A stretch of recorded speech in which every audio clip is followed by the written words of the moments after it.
out on the ice in a final like that. And particularly when you see they started time wasting, we saw it in the digital part, and they're 3-0 up, and they thought, OK, you know, we can protect this lead. And then when Cosmos came back, scored 2 in the physical part to make it 3-2, then they started doing it again.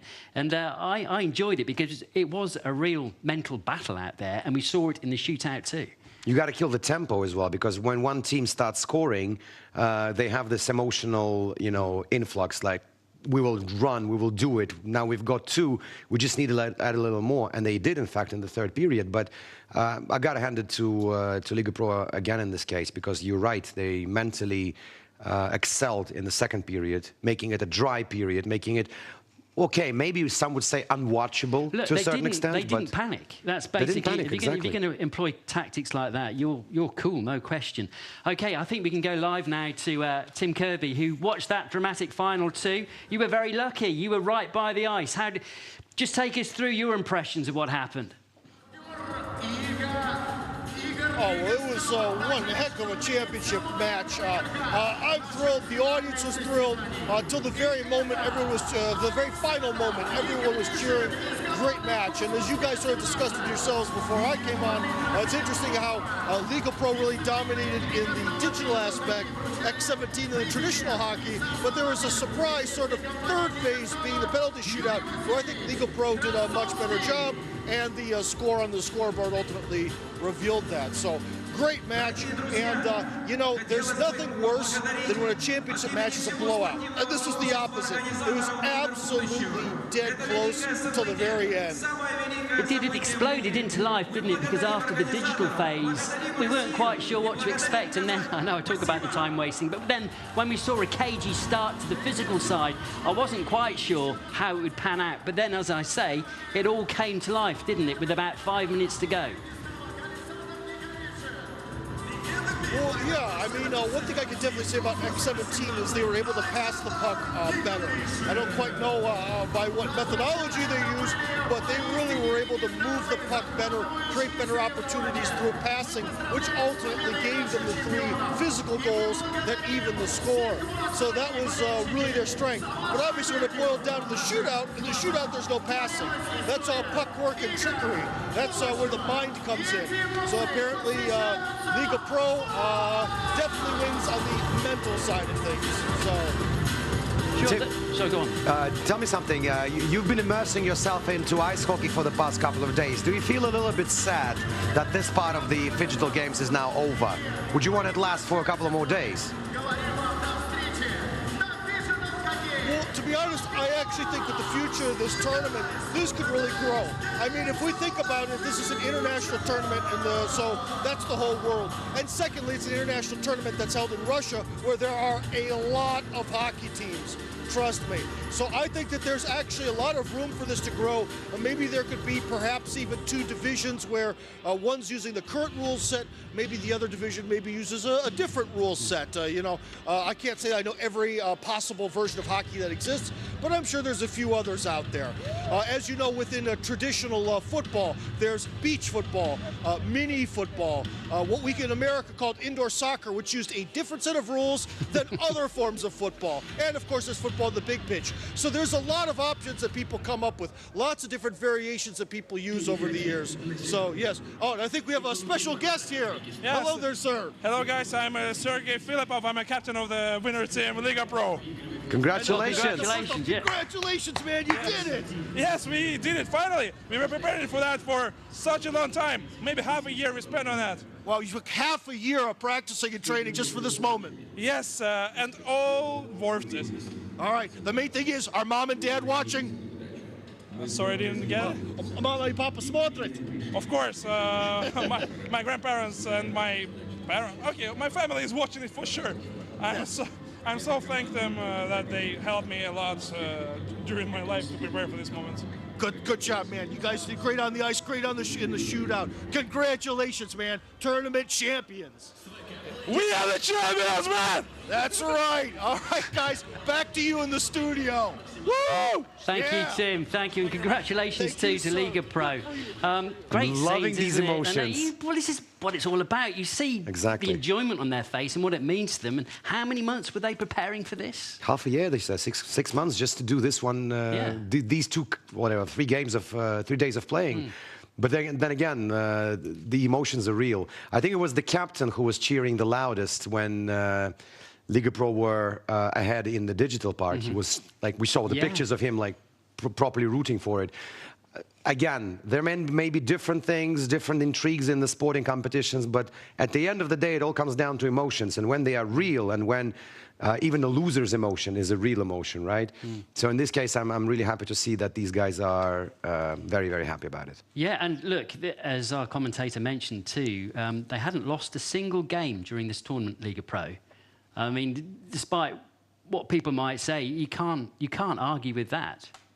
And knocking out the heavy favorite in the semi-final as well, with all the home crowd supporting them as well. So, I mean, absolutely. Well, they deserved it, 100%. Our congratulations to them, Liga Pro, the digital hockey champions at Games of the Future. Now, let's move to the basketball, because that has been going on today too. Teams are playing their second group games. But as always, we do like to get to know the players, shall we say, and see what makes them tick. And we've been doing our best to set them a few challenges.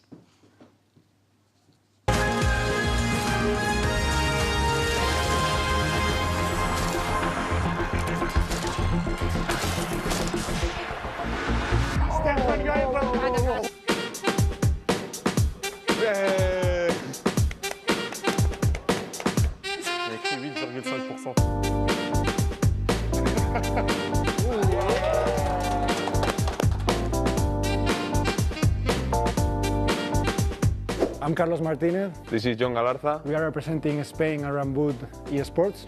and we're gonna play Kazan Pong Challenge. Toma. Un pan con mantequilla. I think it's braid. Yeah. I don't know what to say.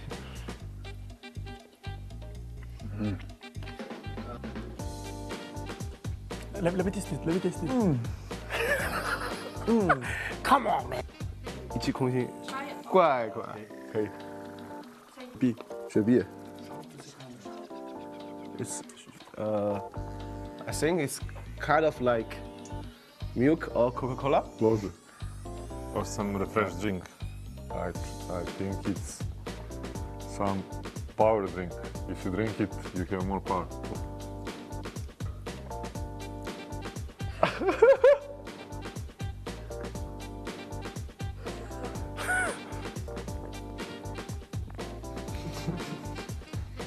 Good. Maybe you. Okay.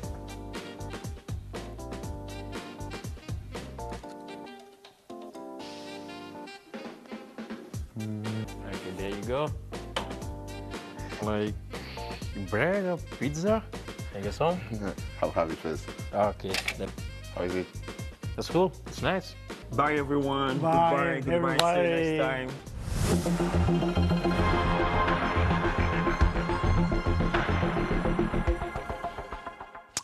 Lucky guys, because Tatarstan and Kazan in particular is one of the places in Russia for great food. So I'm happy to see them enjoying it as well in an interesting manner. It's a beer pong without the beer, but like, why not? I like it. Could catch on. Could catch on. Now, as we said, there are games taking place today, but just in case you've forgotten how this digital format is played, here's a reminder. Welcome to the Games of the Future. A game of phygital basketball has 2 parts. The teams play a basketball video game on a game console before competing on a physical court. Digital stage. The teams play 2-on-2. The digital game ends when one of the teams scores 19 points. The second stage begins after a 5-minute break. Physical stage. Physical basketball is played 2-on-2 with 1 basket. The physical game lasts 7 minutes. The game ends when one of the teams scores 39 points or time runs out. The winner is the team that has the highest score in both digital and physical games combined. In case of a tie, each team is awarded a series of 3 free throws. The group stage of the tournament has GSL-style groups, followed by single elimination playoffs. The teams that win all their group stage games go straight to the quarterfinals, while those who lose one game have to compete in another round. Let's go. Good luck. Have fun. Okay, so that's how it's played, and we can bring you footage now of a game that took place earlier. It was in Group B. It was between Impossible and Les Guepards, our favourite boys from Benin. Unfortunately, both teams had lost their opening game, so they knew that if they'd lost, or if they do lose another one, that would spell the end of their tournament. So this is how it played out.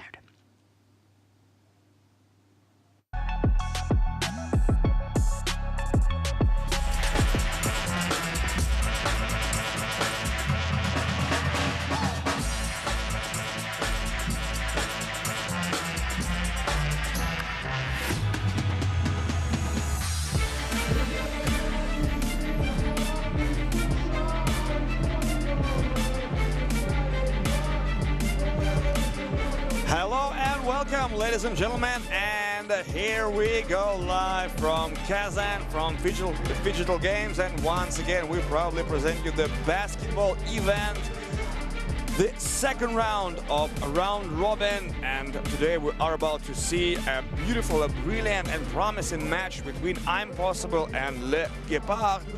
My name is Roman Mazurov, so here we go.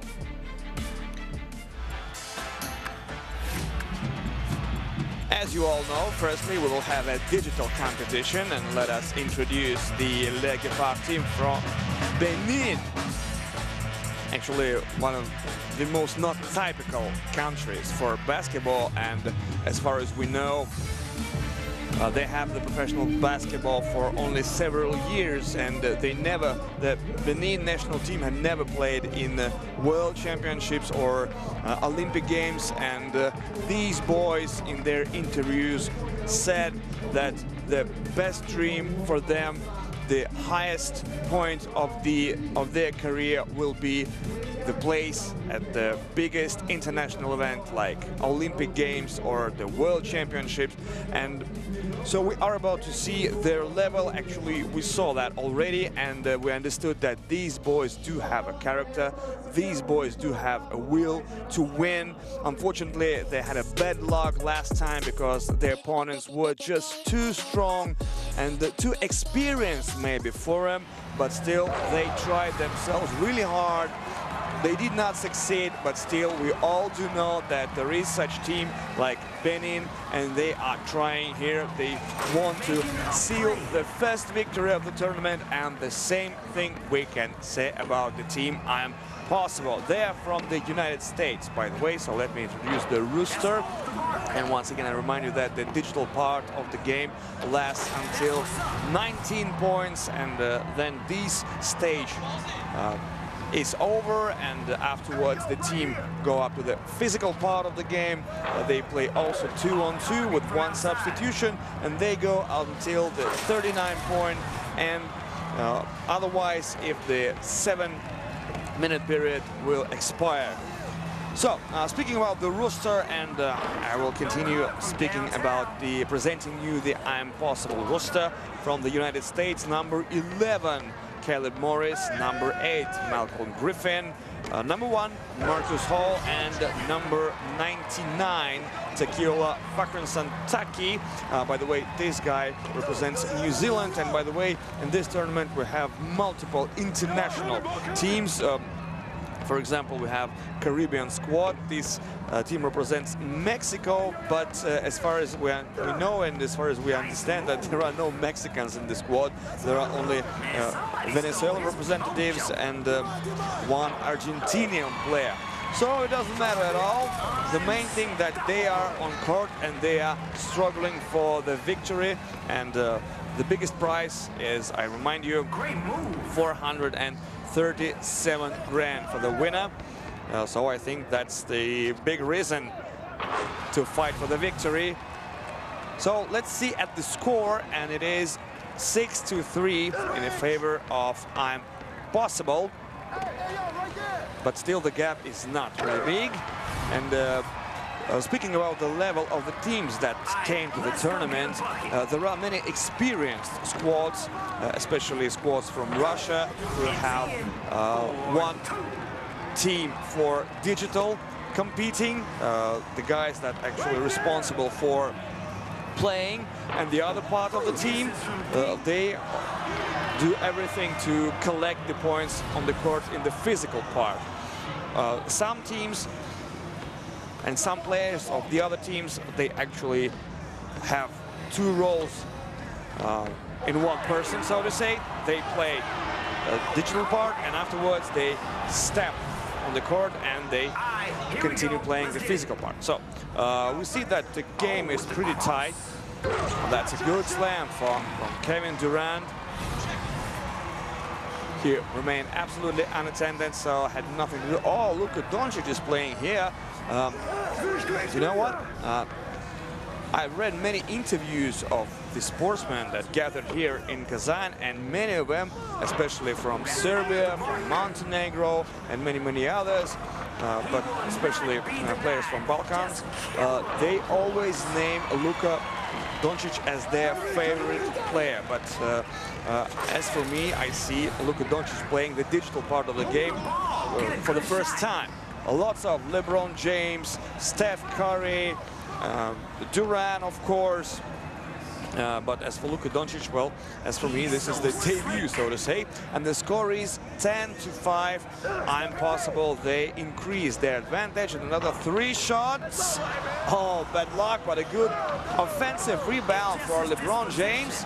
Taking no prisoners on the glass. Well, that's really true. And Steph Curry, what a superb move. Nice dribbling, but in the real life, you want to know that Steph Curry is extremely good at dribbling, passing the guards, and of course the best thing he can do is long ball, 3-point shots. But this time he did not succeed actually. 11-5, 12-5, beg your pardon.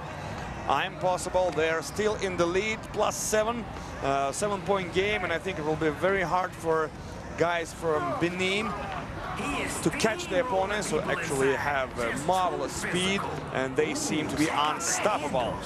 Come get it, come get it. Durant and Steph Curry comes up on the arc. Some fake moves, good crossover, and a 3-point shot. No. You cannot depend only on Steph Curry's abilities in the game, so you have to game properly. So you have to train, because digital sportsmen, we all do know that they train even more than the sportsmen who prefer to show the physical game. And speaking about the, for example, Dota players or someone like that, they train for 10 hours per day. Every single day they train for 10 hours at least. Professional basketball players or professional sportsmen, normally they have 2 training per day that last 1 or 2 hours, and of course they cannot train for 10 hours a day. 15-7. So far, no chance for Legia Park, but I think that they just still do not have the experience in playing and at such a level and playing the digital game. Yeah, that's why just like I told you previously when we were looking at Legia Park, that maybe they did not come here like a favorite or a strong favorite, or like the contenders to get to the playoff maybe, but still they came here, and that's good. Just like I said, that we found out that there is such a team from Benin, Legia Park, that these guys show a pretty good level of playing, that they are fighting for the victory, they show their will, and of course, they cannot compete on the same level with the more experienced team. So that is exactly what we're seeing, what we see on the court and in the game. 17-9, still possible in the big lead. And another huge dunk. Let's get to work. I want to see if they can expose the defense. Almost lost the ball. And only 1 point to go for Impossible, and the digital part of the game will be over. 18-9. Well, the biggest thing for Le Guépard, try to score some points and to produce some good defense, not to let the opponents to score. Otherwise, just like I said, this part of the game will be over. Well, actually they do. I mean, Le Guépard. And here comes Duran, nice move. Whoa, that's a beautiful dunk, and this game is over.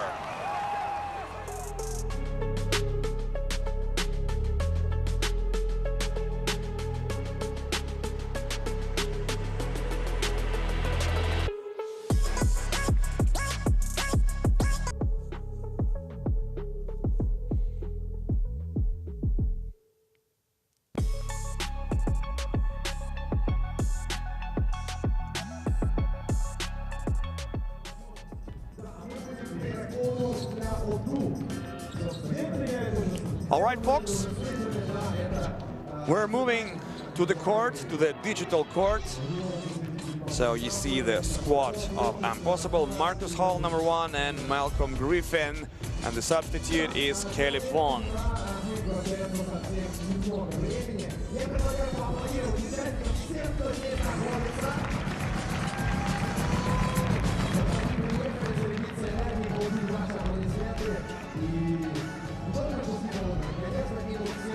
Here is the squad of Le Guépard.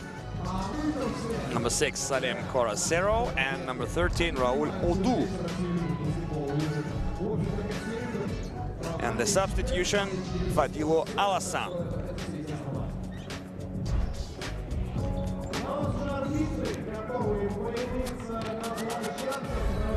So I'm really looking forward for the game to resume.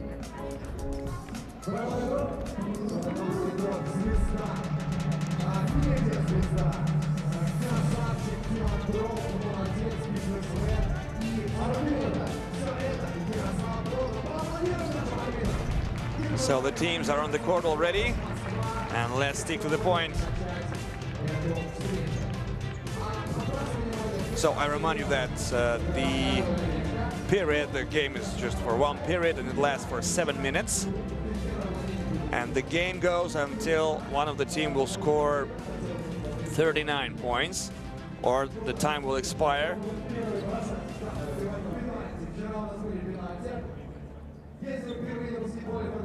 Malcolm Griffin, 27 years old, 193 centimeters tall, 95 kilos, his weight.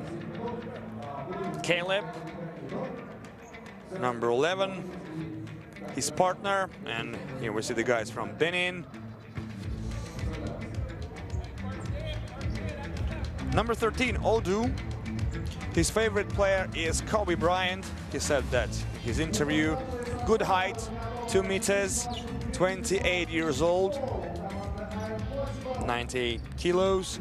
And by the way, he has been playing basketball for 17 years already. And by the way, Odou said that his biggest dream, just like I told you, and a 3-point attempt from the very beginning, and nothing but nets for guys from Benin. Excellent attack and immediate response from Malcolm, and he sinks 1 point. Another attack. Oh, what a powerful move from Odou.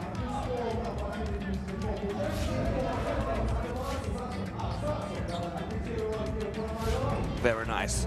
2-pointer. Yeah, because this is the street ball rules. Another 3! Spectacular! Fadilo Alassane. What a play! A very hard shot to defend, and actually, oh, what a bounce ball pass. Excellent. 1 point for Impossible. 21-14. 7-point game. Oh, that was an offensive foul. Nicely done by the referee.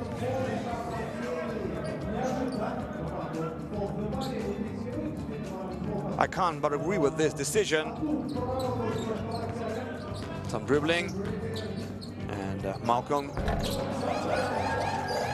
Another good shot.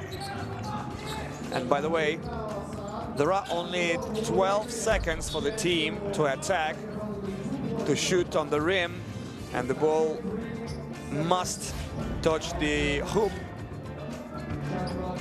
That's a good mid shot from Malcolm Griffin. Substitution again, and Caleb is on the court. And Marcus Hall. Oh, beautiful from downtown. Marcus Hall gets 2 points for his team. Fadilo Alassane. Oh, nice. And we see that Fadilo Alassane just does not notice the guard beside him. And that was a foul. But so far, that was a foul on the first step. Look at this. Well guarded, by the way, but another big two-pointer from Impossible. Both teams, they use substitutions, very active. Good individual play again. Well, when we see such kind of a game, 2-on-2, a streetball game, so of course your individual qualities will be the main. So, of course, passing and screens and the pick and roll combinations, give and go combinations, but still everything practically is depending on your dribbling, on your first step, on your jab, on your feints. Good play by Malcolm again, a very hard shot. He buries that three. And here is the 10-point game with 4 minutes and 52 seconds to go in this match. Nice step back, but that was a good defense, a very tight defense from the opponent. Oh, that was a physical one. And with the offensive rebound, perfectly played by number 15, Fadilo Alassane.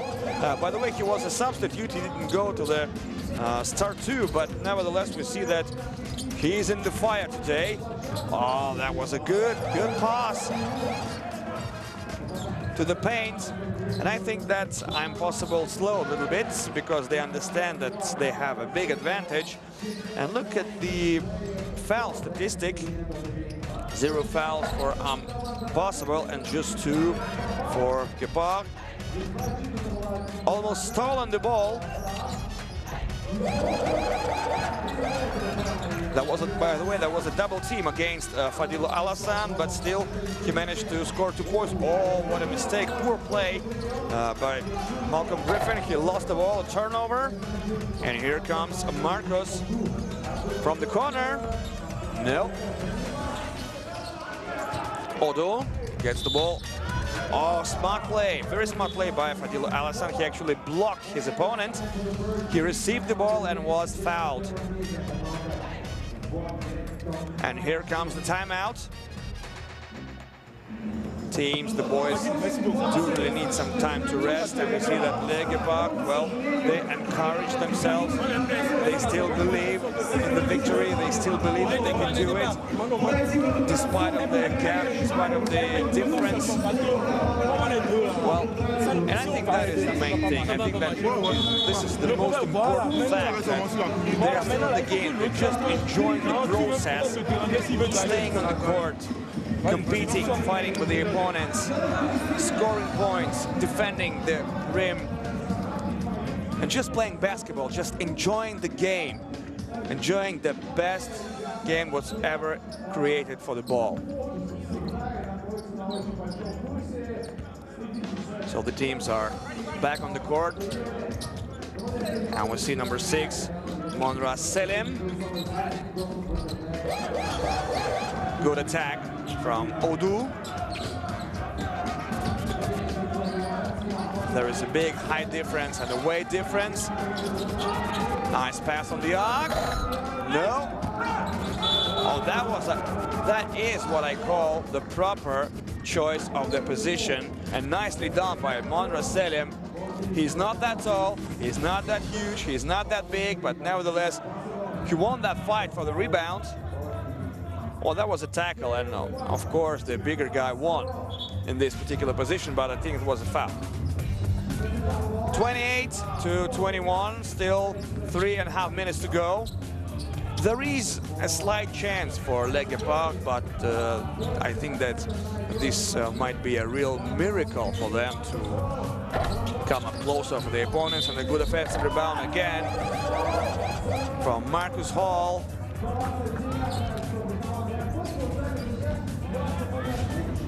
Let's see it again. And nobody blocked, actually, Marcus Hall. And this is the main thing that is always taught in, well, the young basketball players are being taught this thing. When your opponent shoots, you need to block him in order not to let him to get the offensive rebound. If you don't do it, your coach will definitely slap your face. So the game is quite physical, you know, quite intense. So far there are no root fouls, no punches and so on.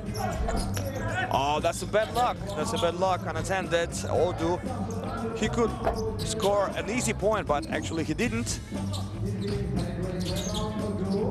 And by the way, Odu is one of the tallest players on the court, like I said. 2 meters high, and nice left hook by Odu.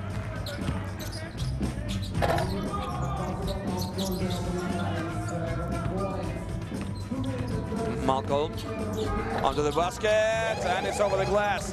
He could not touch the ball, that's very important. The team that scored cannot touch the ball because the game doesn't stop. Oh, that was definitely a foul for number 8. Malcolm Griffin, but I think it was accidental. He didn't really want to get the ball, but he actually hit the hand of the opponent. And as far as I understand, there is another timeout with 2 minutes and 21 seconds to go in this match.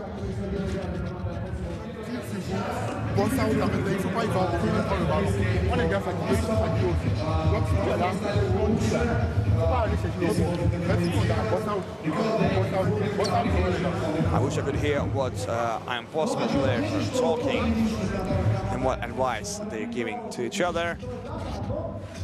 There was a good entering the paint from Adeshokan Odu, and a superb response from Malcolm Griffin, number 8, one of the leaders of I'm Possible team. And here we go again. Odu versus Malcolm. 1-on-1. Oh, nicely done by number 15, Fadilo Alassane. Well, I think that Fadilo Alassane is most competitive player in his team today, with a good pivot and a fadeaway jumper. Malcolm Griffin scores another point for his team. Yes, it's in. Fadilo Alassane shoots another 2-pointer and a 6-point game. Good steal, excellent defense, superb defense, and another 3. Yes! Well, that's a drama, and I think that this can be a real game of nerves. No, no, no, that was a brick. That was a brick for Malcolm Griffin. And maybe another try. Superb! He does it! He does it! Fadilo Alassane is just unstoppable, and just 2-point game for Benin. But Marcos stops the opponent with this good shot. Here comes Otto. Splendid, splendid. Fadilo Alassane is on fire. He cannot miss today. Only 5 seconds to attack for the United States. And a very far shot. No. No! So the possession will be for Benin, for Le Guépard. Look at that shot, and a poor defense from Marcus Hall. He did not even make a step forward somehow to interrupt this shot. Well, what a drama this can be. Just a 2-point game, 2-point lead for Impossible, and they do really need to change something, especially in their defensive playing, because Le Guépard, they have the mental advantage, I think, and especially we can say this about Fadil Alassane, who can't miss today. Every time he shoots, he scores. So this is the most dangerous player in Le Guépard's squad today.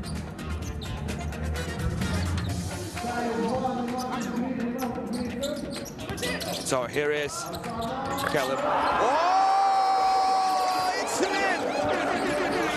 He ties the game!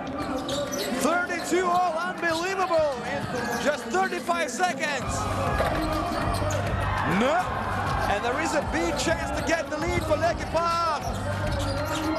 And he does it! Spectacular!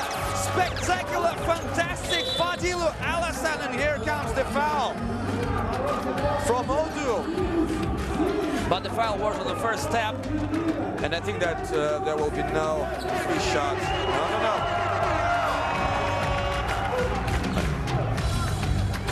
Well, actually, Fadilou Alassane pushed the opponent with his left hand, so that could be an offensive foul also. Okay, let's stick to the game. 1-point lead for Benin, and the foul for Malcolm Griffin. I think that Impossible start to panic because they just do not know how to stop the Guépard, the fastest animal on the planet, and they have already gained, they created that speed. They are really on fire, and they will have another possession and another attempt to increase their lead, to increase the gap. And Fadilou Alassane is on the foul line. No way.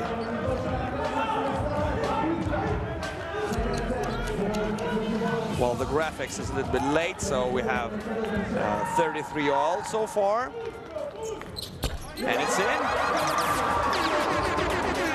Some dribbling from Marcus Hall. Oh, what a tight defense, and there is a foul. Will be at 2 points. 2 attempts for shooting. Let's see it. Oh, that was definitely a foul. That was definitely a foul from Fadilou Alassane. He tried to stop his opponent with his right hand. Yeah. A nice chance. Marcus Hall, oh, what a miss.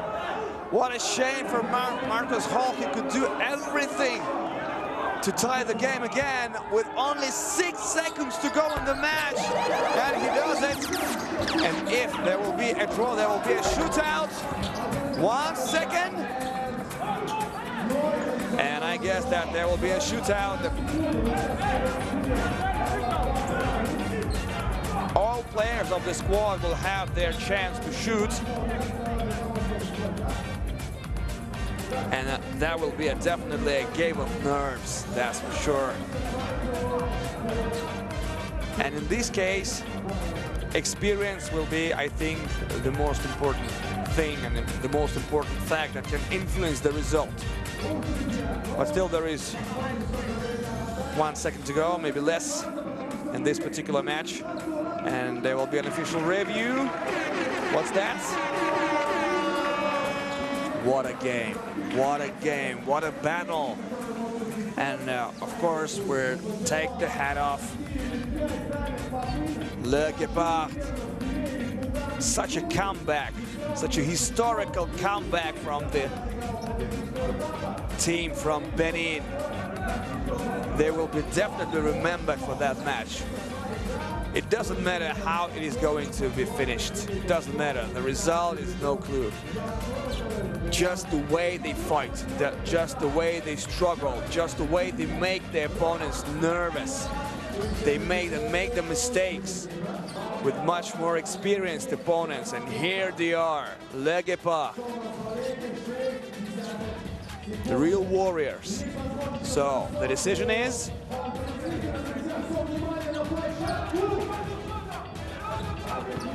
the possession is for Impossible, and here comes the shot, the air ball, and there will be a shootout between Impossible and LWEZIMBABWE. And this match starts now from the very beginning. Of course, all of them spend a lot of energy, and I think that all of them are pretty exhausted. So that's the case. Who will be cold-blooded?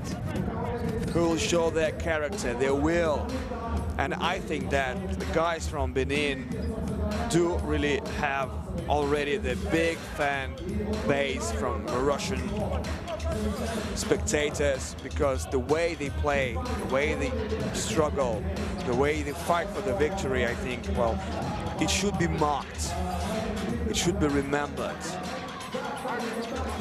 Again, it doesn't matter how this match will be finished. Of course, in Russia we say that the appetite comes while you're eating, and I think that LWEZIMBABWE will try to seal the victory after a huge comeback. And they are about to start the shootout. And here comes Adeshakan Odu.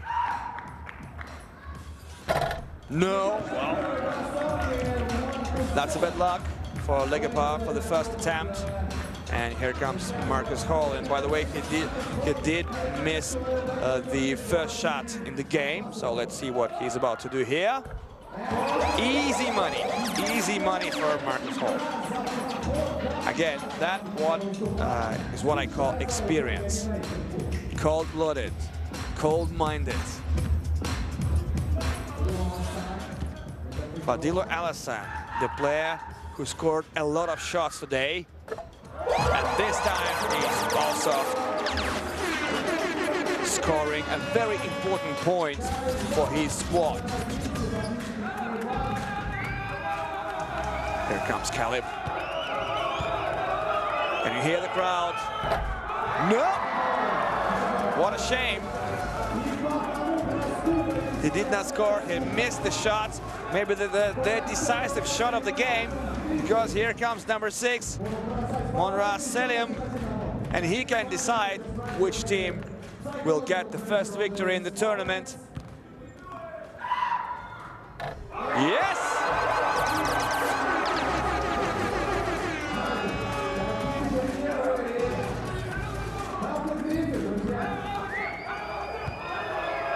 And now it's Malcolm turn.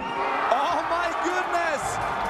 Oh my goodness! The experienced Malcolm Griffin misses the shot, and that means the only one thing, ladies and gentlemen, that LWEZIMBABWE sealed the historical victory for Benin, the historical victory for the Digital Games. These guys are just, well, impossible. How did they do it? How did they manage to create that comeback? How did they manage to catch Impossible and to beat him in the shootout session? That's pretty, well, I can barely find the words to express my feelings. LWEZIMBABWE, just big warriors from Benin. That is all I can say about it, man. Big congrats for the guys for this, again, I'm saying this, a historical win.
Oh, wow. What a game. A drama. And I reckon, Andy, you must be a very happy man right now, because well, look, I figured you were rooting for Benin from the very onset. I was, right, and I admit I don't know an awful lot about basketball, but when I saw their story, I really liked it. So Benin, OK, they all play for the Benin national team, but Benin isn't big on basketball at all. Only 2 years ago. Tiny, let's be honest. Exactly. A small West African country. It wasn't even a professional sport until 2 years ago.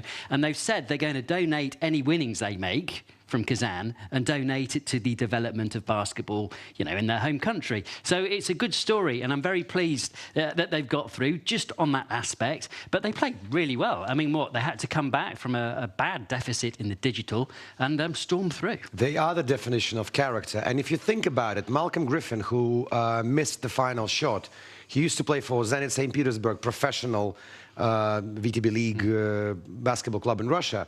Another guy from Impossible, Marcus Hall, he played in the summer league in the NBA. So they're not pushovers. I mean, these are serious players. And, well, semi-professional, I would say, players from Benin managed to win it, overcoming such a great deficit. It is a beautiful story. It's a great story, and they are good on the court, because I remember the first game they played, even though they lost, I think it was too dangerous, they had a stinker on the console and then made up for it, but just lost out on the court. That was action from the Group B game earlier. The competition in the basketball is still in the group stages, but Benin remain in Kazan for now. Well done to them.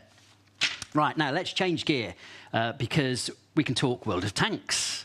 You don't know an awful lot about World of Tanks, neither do I, but it is a multiplayer battle arena game that is taking place. It's part of the digital competition here at the Games, and our reporters have been doing their best to find out a bit more.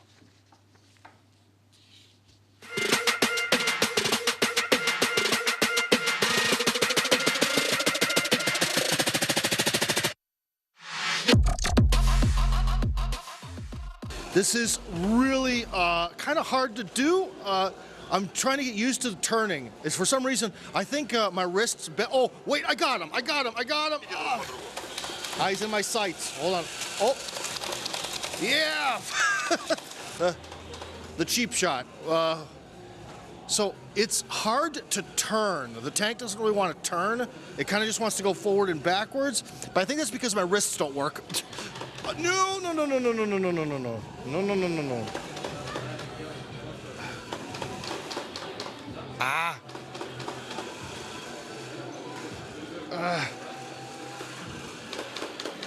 This is interesting, but very...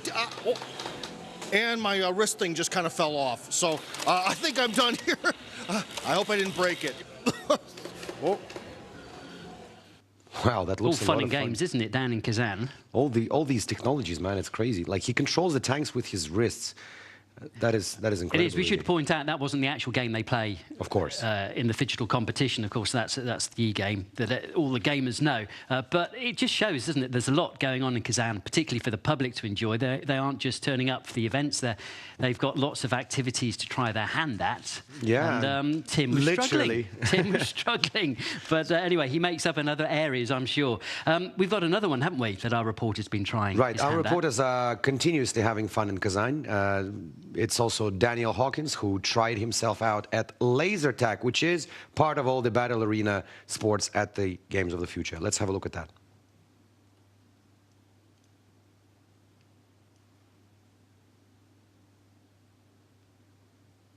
Shall we?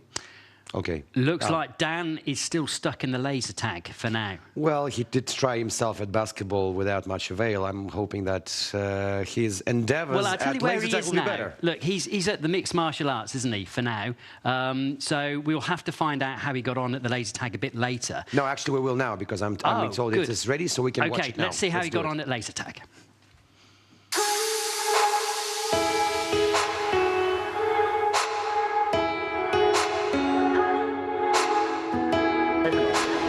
Warface is a Russian online first-person video shooter game. It's really popular in the gaming community, and I've been told, for those of you not in the know, it's like a mixture between Call of Duty and Counter-Strike. Players battle it out in various gaming modes. They can also choose classes from sniper to engineer, from medic to rifleman, and fans of shooting games here today can check out some of the weapons available, including this quite incredible custom-made machine gun designed especially for the digital games.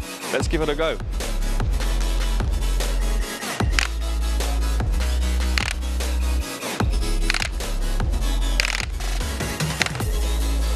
Well, not bad for a beginner, but perhaps I'll need some more practice before going in to play Warface.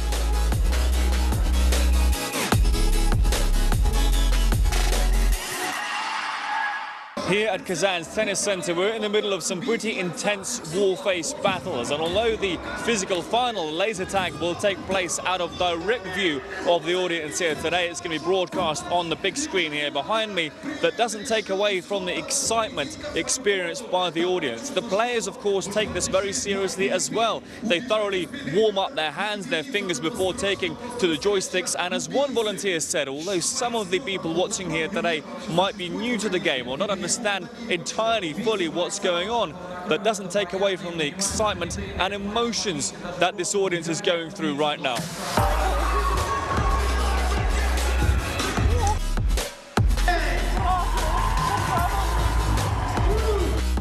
Well, the digital part, as you can see, has just wrapped up on the screen here behind me, and the physical part is about to begin. We've been given a sneak preview of just how the teams are going to prepare to take to the physical part. This is where the action happens. The volunteers busy preparing the equipment for the players, which they are then going to put on and make their way onto the next stage. Come and have a look at this. This is the laser tag final arena. They'll be given their weapons and make their way onto this platform. Now, as you can see, it's covered in cameras hanging all over the ceiling. That's going to give the viewers there, keen to see what happens in the final, a 360-degree view of what exactly is going to happen here on the laser tag arena. Let's go.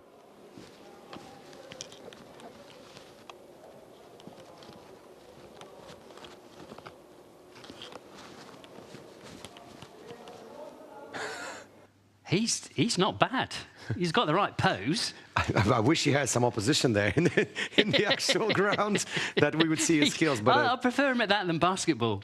The posture was great. I mean, the way he actually moved, yeah. There's promise there. Hands There's down, definite that promise. was a great job. Now, what he is good at is reporting on the MMA for us. He's there at the moment, and there are four fights to come, and we'll be going there live shortly. But let's give you a reminder of how it's played.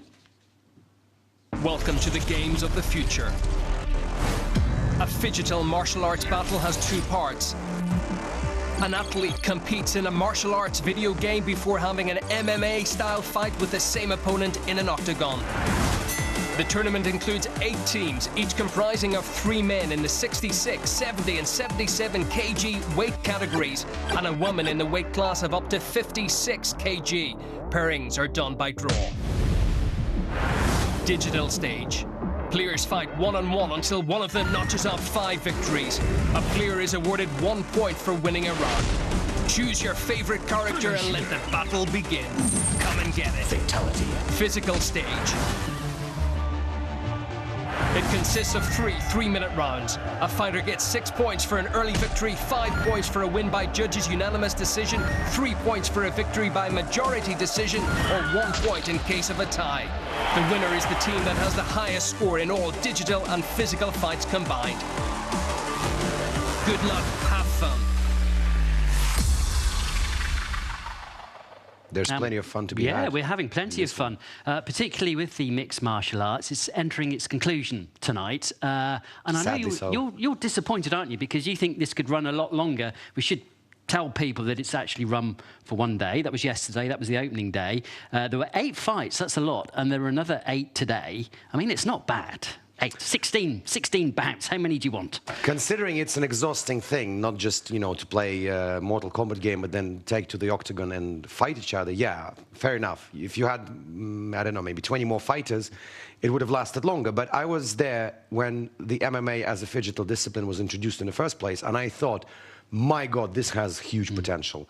I mean, obviously, you have types of sport like football, basketball, ice hockey, very popular worldwide, which are kind of easy to convert from physical to digital because you have the NHL games and the NBA games, and then obviously the sports, which has lots of followers. But MMA is a different beast. I know a lot of professional MMA fighters, including former UFC champion Petr Yan, who is, by the way, one of the inspirations of one of the fighters to take to the octagon tonight. Ilyas Khamzin is his big buddy. I know a couple of these fighters, and I know how hard they train and how difficult the sport is and how effective it is in terms of the viewership. And, you know, that's why UFC has millions and millions and millions of viewership worldwide. So part of me says, okay, it would have been much better if they had another couple of days of MMA, maybe lasting those fighters or spreading these fights across several days, not just 2 days. But on the other hand, action-packed stuff, and Daniel Hawkins is right there enjoying it all. He can join us now, right, Dan? How's the atmosphere there? Oh, it's fantastic, guys. It's getting more intense by the minute. We've just had some warm-up matches, albeit not any fighting in the octagon, but Mortal Kombat with some names Alexei no doubt will be familiar with. Rafael Fiziev from Azerbaijan, Sherbuddin Magomedov from Russia. Sherbuddin won that Mortal Kombat game pretty comfortably, it has to be said, 5-0. And then Brazilian star Johnny Walker versus Rinat Faridinov of Russia, the Brazilian winning that in a much closer contest. And of course, it's interesting because you wouldn't see these fighters together normally in the octagon. They're different weight classes, and it's interesting to see these guys fighting here. Though I had a thought earlier, how interesting would it be to see them perhaps not playing Mortal Kombat but playing UFC, maybe playing as themselves or playing as each other? Would their fighting styles digitally match their fighting styles physically? Would they try something else? It's hard to tell with Mortal Kombat, of course, because they're using all sorts of mystical weapons and powers, so it's hard to say what's going on there. But that could be a thought for the future. What would these players, what would these fighters rather, play like with their digital personas? Anyway, the big boys are coming out now. We've had the 70-kilogram weight category. This is the 77-kilogram weight category now, and it's very close, I can tell you. Gore team are in the lead with 30 points, but below them it's all very close. The teams in second, third, fourth place are all on 15, 16, 20 points. So depending what happens in the octagon here today, we may certainly see some surprises. The fights are pretty much about to begin any minute now, and of course this is the big decider. Whatever happens today will decide which team are the winners. Gore team are looking pretty confident. We were speaking to Mark Coates earlier, who won his fight very comfortably. He's saying Smash Academy from the United States are going to be right up there, and the boys from the state just behind me, you can see, are warming up, getting ready for their fight just a little later as well. So this is sure to be a pretty exciting finale. Yeah, I mean, looking at what you've seen so far and listening to what people have told you, is your impression that the fighting standard is as good here as it is at the UFC? Well, I can tell you, I've seen multiple fighters here walking away, limping away with some injuries. In fact, one fight, physical fight, was actually called off by the medics. They take this very seriously, obviously, health and safety first. It was called off due to injury. The fighters had to battle it out in Mortal Kombat. So these guys are putting in a lot of heart and soul, a lot of energy, a lot of passion into these fights. And we've spoken to the fighters who speak of each other with great respect. And obviously, most of these fighters probably a lot of people may not have heard of before, but I've done some research, and many of these are actually ranked in the, you know, top 50, top 20 in terms of regions, at least, where they've come from. And of course, yeah, sure, these aren't the megastars of the UFC. That's fair enough. But these guys are highly experienced. They've got a lot of racked up wins, and as I say, they're giving it their everything. This isn't some sort of you know, show fight. This isn't a walkover. These guys are really giving it their all, and we can tell because we're you know, the audience are sat there. We're right here up in the octagon, and you can tell how intense it is. It is pretty intense here today, guys. Yeah, and there's a lot of money at stake, isn't there? $175,000. I think, for the winning team overall. I'm also interested just in their incentives to be at these games. Do you think some of them feel it's a good shop window for them? Absolutely, yeah. All of these guys have said they've got friends, family back home cheering them on. A lot of these are obviously coaches as well in their professional life and their everyday life as well. And certainly, yeah, the amount of views, the attention the visual games are getting, both in Russia and beyond. You know, we're seeing hundreds of thousands, millions of people tune in. And of course, among those viewers are going to be people that are not familiar with MMA. They're going to get some seasoned veterans, seasoned fans looking in, but also, of course, yes, some of them will be keeping a close eye. For example, one girl we spoke to on the Arab team, one of the female fighters, she said this was actually her first professional fight. She had an amateur career before then, so certainly for some of these fighters, this could be a spring step, a springboard to something bigger and better later on as well. Dan, I remember when I visited the inaugural MMA discipline within the digital universe, they had the former UFC champion, a good friend of mine, Petr Yan, attending. Have you heard whether there are any maybe Russian or non-Russian celebrities attending these games as spectators in the current days? Yeah, well, Petr Yan is obviously one of the long-term ambassadors of these games, and so in terms of spectators, we haven't seen anybody in the crowd just because the crowd is so big you can't make anyone out. But as I say, some big names here: Johnny Walker, Fiziev, Magomedov, Farutinov. These are all ranked UFC fighters, titled UFC fighters in their own martial arts, their own specializations. So very much there's a strong presence here of that UFC brand, that those ambassadors from the UFC. They're probably not going to go into the octagon and fight it out, that's for sure. But these games have got a lot of attention from the big names as well. And Dan, have you managed to speak to many of these spectators? Have they given you their impressions? Because earlier you were telling us that there is a big cross-section of people there. Yeah, the reaction has been amazing. And actually, one interesting point, having spoken to Mark Coates from Smash Academy USA earlier today in his convincing win over his Russian opponent, I can tell you, during the fight, which was very close indeed, the crowd was really getting behind the Russian fighter. When the fight went to the ground and pound, as the Russians are obviously so good at doing, the boys from the Caucasus, that's their specialization, right? The wrestling, going to ground. The crowd was really getting behind the Russian fighter, but when the winner was announced, which was obviously Mark Coates, the crowd gave them a massive cheer. And I mean, to me, as a neutral observer, as somebody who's watching MMA for the first time, this was like something out of a Rocky film, right? You get that sort of standoff, that opposition, Russia, USA, and of course, yeah, this is all friendly stuff, but for the crowd to give the American guest such a warm reception and such a big cheer when he won by unanimous decision, that was really heartwarming moment, and that was pretty cool and testament to the atmosphere at these games and at these fights. Sure. Okay. Well, look, Dan, we're going to leave it there, but we can certainly see the atmosphere's building, and we've got 4 fights to show people at home because. Coming up very shortly, we've got Gore Union. They're up against MMA, and then we'll have 3 others thick and fast straight after that. So we're just waiting for the first one to start.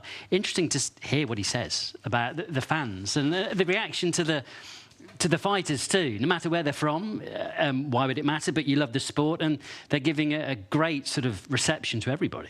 You know, it's not a surprise at all because MMA as a sport, as a popularity, is massively growing in Russia. I would say it's probably one of the most dynamically growing new sports to the Russian population. As an example, obviously, Russia has had several UFC champions, big names like Khabib, like Petr Yan. And obviously, this draws big crowds. I remember I was working at one of the events, just a screening of the UFC game, and the crowd was incredible, huge, and you know, I'm not surprised about the crowd, but the next guy coming up in the Gore Union, Nikita Salonin, he actually represents a bit of a different branch of MMA called Pop MMA. So it's not so much about fighting rather than blogging, and I'm interested to see how he does. Okay, well, let's see how they will get on because they're just about to start. This is Gore Union against MMA. С развитием технологий люди стали больше погружаться в виртуальные миры, забывая про мир физический, обрекая гармонию на угасание. Чтобы восстановить баланс, гармония переродилась жар птицы мира. Мира отправилась сквозь вселенные в поисках героев, способных вернуть утраченную энергию. Избрав 5 сильнейших представителей, Мира собрала их у Куба Советов, наделив их уникальной силой. Они стали хранителями гармонии, чья задача — охранять и поддерживать баланс. Советом было принято решение провести турнир, победитель которого распространит гармонию по свету. Для этой цели Куб преобразовал частицу гармонии во флейм — древний артефакт для сбора энергии. Хранителями было выбрано место для проведения турнира — город с самым сильным соприкосновением энергии. Именно здесь миллионы зрителей и сильнейшие атлеты примут участие в величайших играх всех времен, чтобы определить достойнейших и восстановить баланс миров. Да начнутся игры будущего!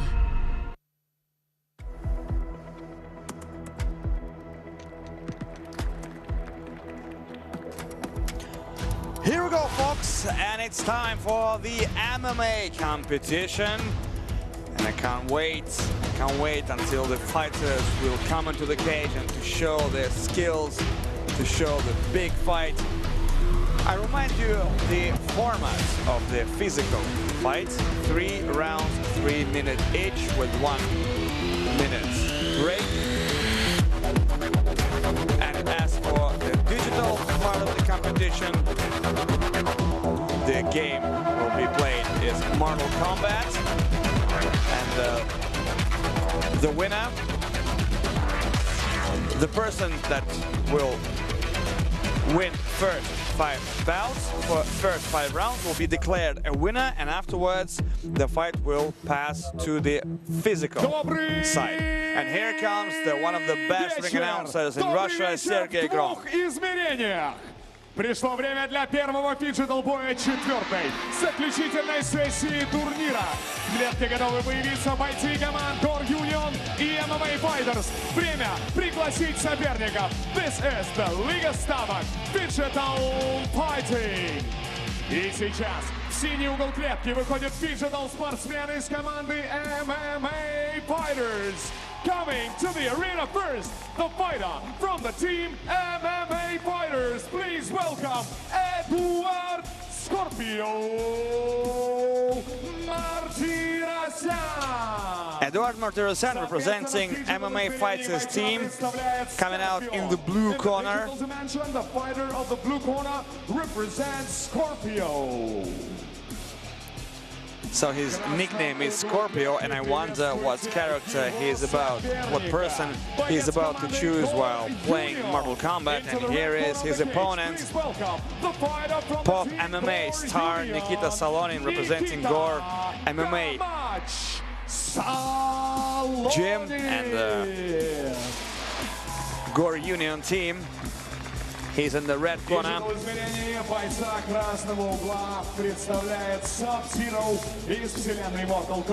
And he will play for Sub-Zero, 2 biggest rivals in Mortal Kombat. They will clash again. So I remind you, the first person who is about to win the 5 rounds, he will be declared a winner of the digital part, and afterwards they will fight in real life. And while they are fighting, I will say a few words about the guys, because they are pretty experienced, and there is some information for me to tell you.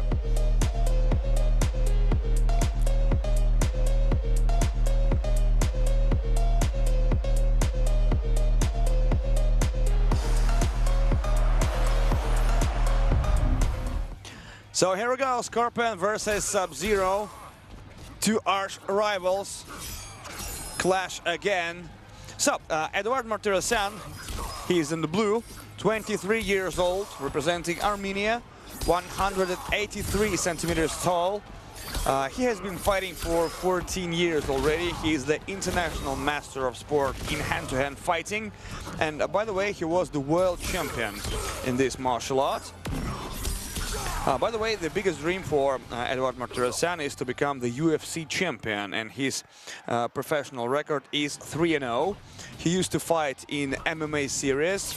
This is one of the MMA, Russian MMA promotions. His favorite fighter is Conor McGregor. But as far as I know, Eduard Martirosyan doesn't behave himself like his favorite fighter in the normal life. And by the way, Eduard Martirosyan said that he would like to fight Artem Tarasov in phygital fighting, because Artem Tarasov is one of the most popular MMA fighters in Russia.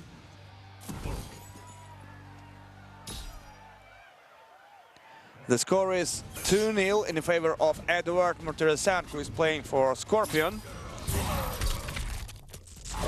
And here is a super shot for Scorpion. Well, I think, to my mind, Eduard Martirosyan is a little bit more skilled digital fighter than Nikita Salonin. And I remind you the rules in a physical game. If you secure the knockout or submission victory, you get 6 points. If there is a unanimous decision, 5 points. Split decision, 3 points. And a draw, just 1 point. Well, Sub-Zero is able to produce a fatal blow, but I think that Nikita just doesn't know what buttons to press. Another win for Eduard Martirosyan. This is 3-0. And just like I said, that Eduard Martirosyan likes video games, but he prefers to play UFC. But he also, if he has an opportunity, he plays Mortal Kombat, and we see that he's really good at it. At least at the particular moment, he's better than Nikita Salonin. Big trouble for Sub-Zero now. The combination of shots using the sword.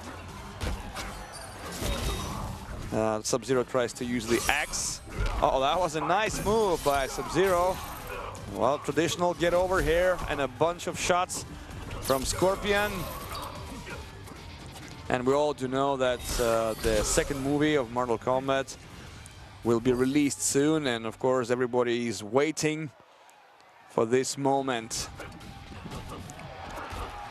1 win to go for Eduard Martirosyan, and they will continue fighting in the real life, in the physical competition.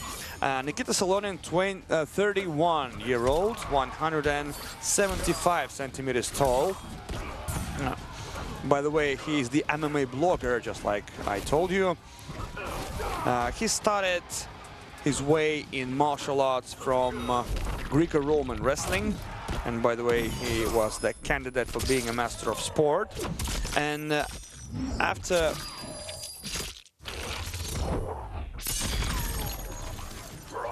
Oh, here comes the super shot, the fatal shot for Nikita Salonin, but actually it did not help him to get the win. Oh, that will be a fatality. Splendid.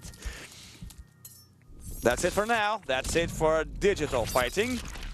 And now let's stick to the physical.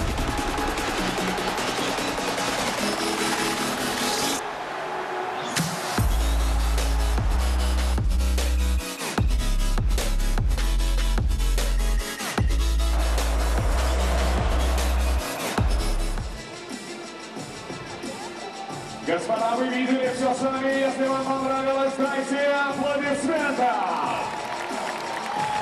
So here we go. We are about to start the competition, the physical competition. So the background of Nikita Salonin is Greco-Roman wrestling, and as for Eduard Martirosyan, he's a hand-to-hand fighter, so he's more used to mixed martial arts.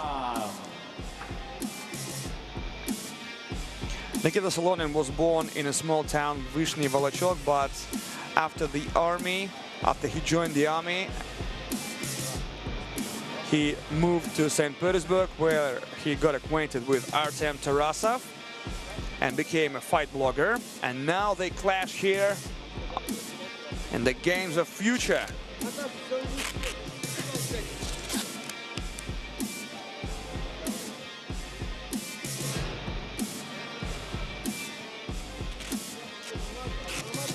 Господа, Фиджитал-бой продолжится в физическом измерении по правилам смешанного боевого единоборства ММА в полусредней весовой категории с лимитом в 77 килограммов и 100 граммов.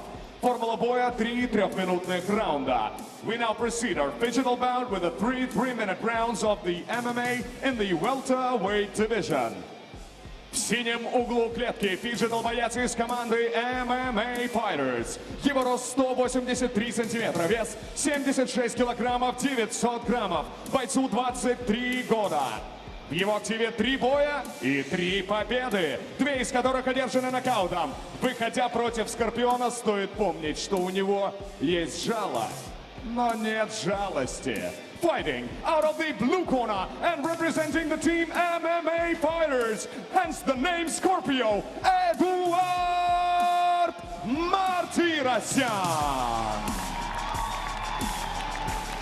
Я обращаю ваше внимание в красный угол клетки.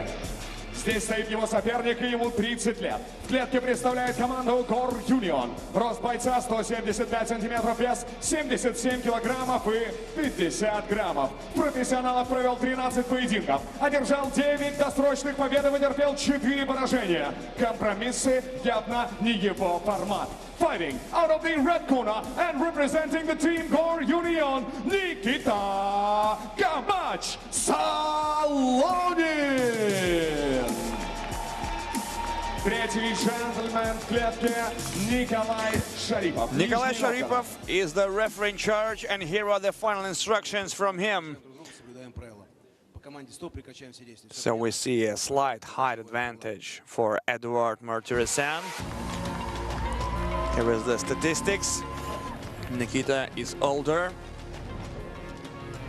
This is the welterweight division, 77 kilos. And so let's stick to the fight.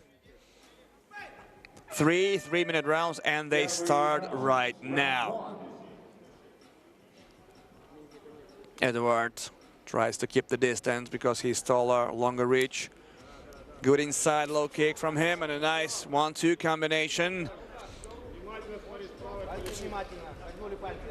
After the digital competition, Eduard is leading 5-0. And a calf kick from Nikita Salonin. He doesn't try to hit the leg, but just to hit the calf. Eduard starts to move. Oh, that was a good kick. I like the speed of Eduard's kicks, actually. Oh, nice counter combination from Eduard. Nikita Salonin tries to shorten the distance. He wants to come closer in order to use his wrestling abilities. And a body shot from Eduard Martirosyan. Nice kick to the midsection. These kicks to the body can ruin the stamina, can ruin the cardio of Nikita. And so far, I see a speed advantage for Eduard Martirosyan. The better techniques. Oh, that's a good hit with the leading hand from Eduard Martirosyan, changing the stances. Still working in orthodox. An overhand attempt from Nikita. And a nice exchange here. Here comes the grappling, and down goes Nikita Salonin. Eduard Martirosyan is upstairs, the half-guard position. Nikolai Sharipov tells to the guys that they should not talk to each other.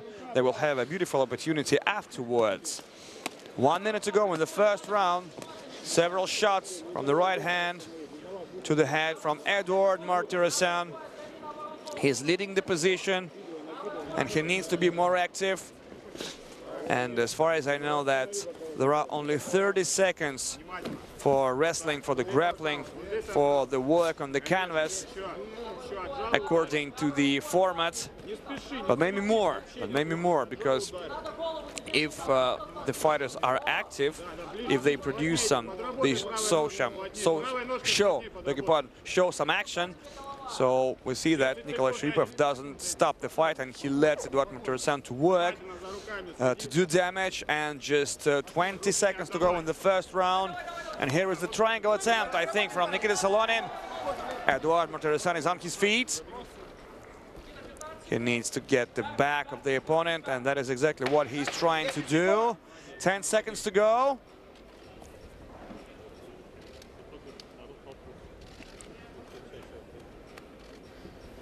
And this is it for the first round.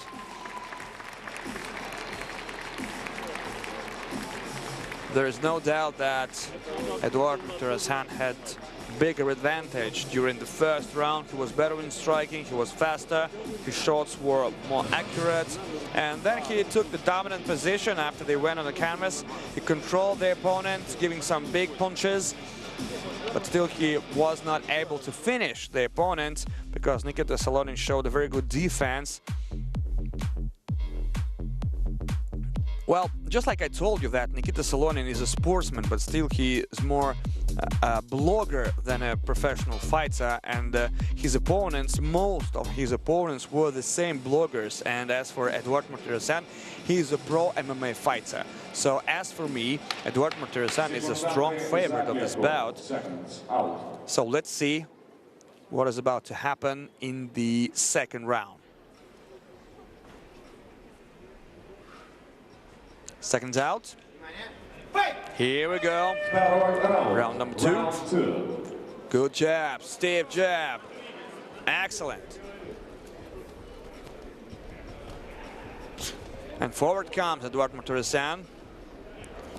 He decided to increase the pressure. Oh, that was a good move with the leading leg. Firstly, a couple of shots to the leg, and afterwards changing the level to the head. But we see that Nikita Salonin takes the opponent down and tries to remain on top. But Eduard Martirosyan sweeps and gets on his feet immediately. And now the working clinch. Eduard is pushing his opponent to the fence, controlling him. Nikita tries to block the hands. That was a knee to the body. Well, this style of fighting in clinch over the fence or over the wall, well, it's really hard. Oh, that was a dangerous knee, and that's it. That is a knockout for Eduard Martirosyan, a splendid knee. A flying knee straight to the head of Nikita Salonin, and it's all over, and there will be a 6-point easy money, says Eduard Martirosyan to the audience. And you see that there are lots of spectators are gathered there in the martial art palace in Kazan to support the guys and girls, of course. A spectacular win. And look at Eduard. What a mistake, by the way, what a mistake for Nikita Salonin, because he bended forward. And I think that he did not see the moment of the shots, and that was just like in the fight between Ben Askren and Jorge Masvidal. But in that particular fight in the UFC, everything was over in just 5 seconds. In this case, in this fight, everything was finished in the very beginning of the second round, and Eduard Martirosyan proved that he was a strong favorite of this fight. He's more professional, he had less fights than his opponent, but still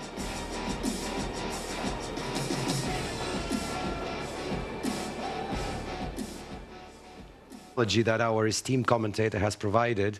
Ben Askren against Masvidal. It was the quickest knockout in the UFC history with a flying knee. But I gotta feel sorry for Salonin here. He was a little bit out of pace, out of place, and he didn't see that moment coming. Overall, I would say Martirosyan did dominate the fight, the physical part of it, of course. But the flying knee in the face, that's something you gotta train against, you know. And maybe the fact that he's not a super pro in terms of fighting like whatever every month, maybe that paid off. But that was a lack of concentration for Salonin. He clearly lost it here. Do you think the digital aspect affected him there a bit? Because he lost that 5-0. It was curious to watch it as well, because if you look at the two styles, I know you talk about fighting styles, how about talking about Mortal Kombat styles? Because you have one guy, I think it was Salonin, who was moving around the octagon as he was playing, and the other guy was just locked solid, wasn't he? Concentration, fingers, that was it. 5-0. I think moving while you're playing with the joypad in your hands is detrimental to your overall concentration within a digital game. I mean, when I play, I would never move. I would sit down or lie down, you know, but moving around, that immediately kills your concentration in the game. But to be honest with you, I don't think in the case of the phygital MMA that losing in the digital part of it would, you know, hamper your chances, because you can lose all rounds, you can go 5-0 down into the physical part, but then knock your opponent out and you get 6 points and you win it.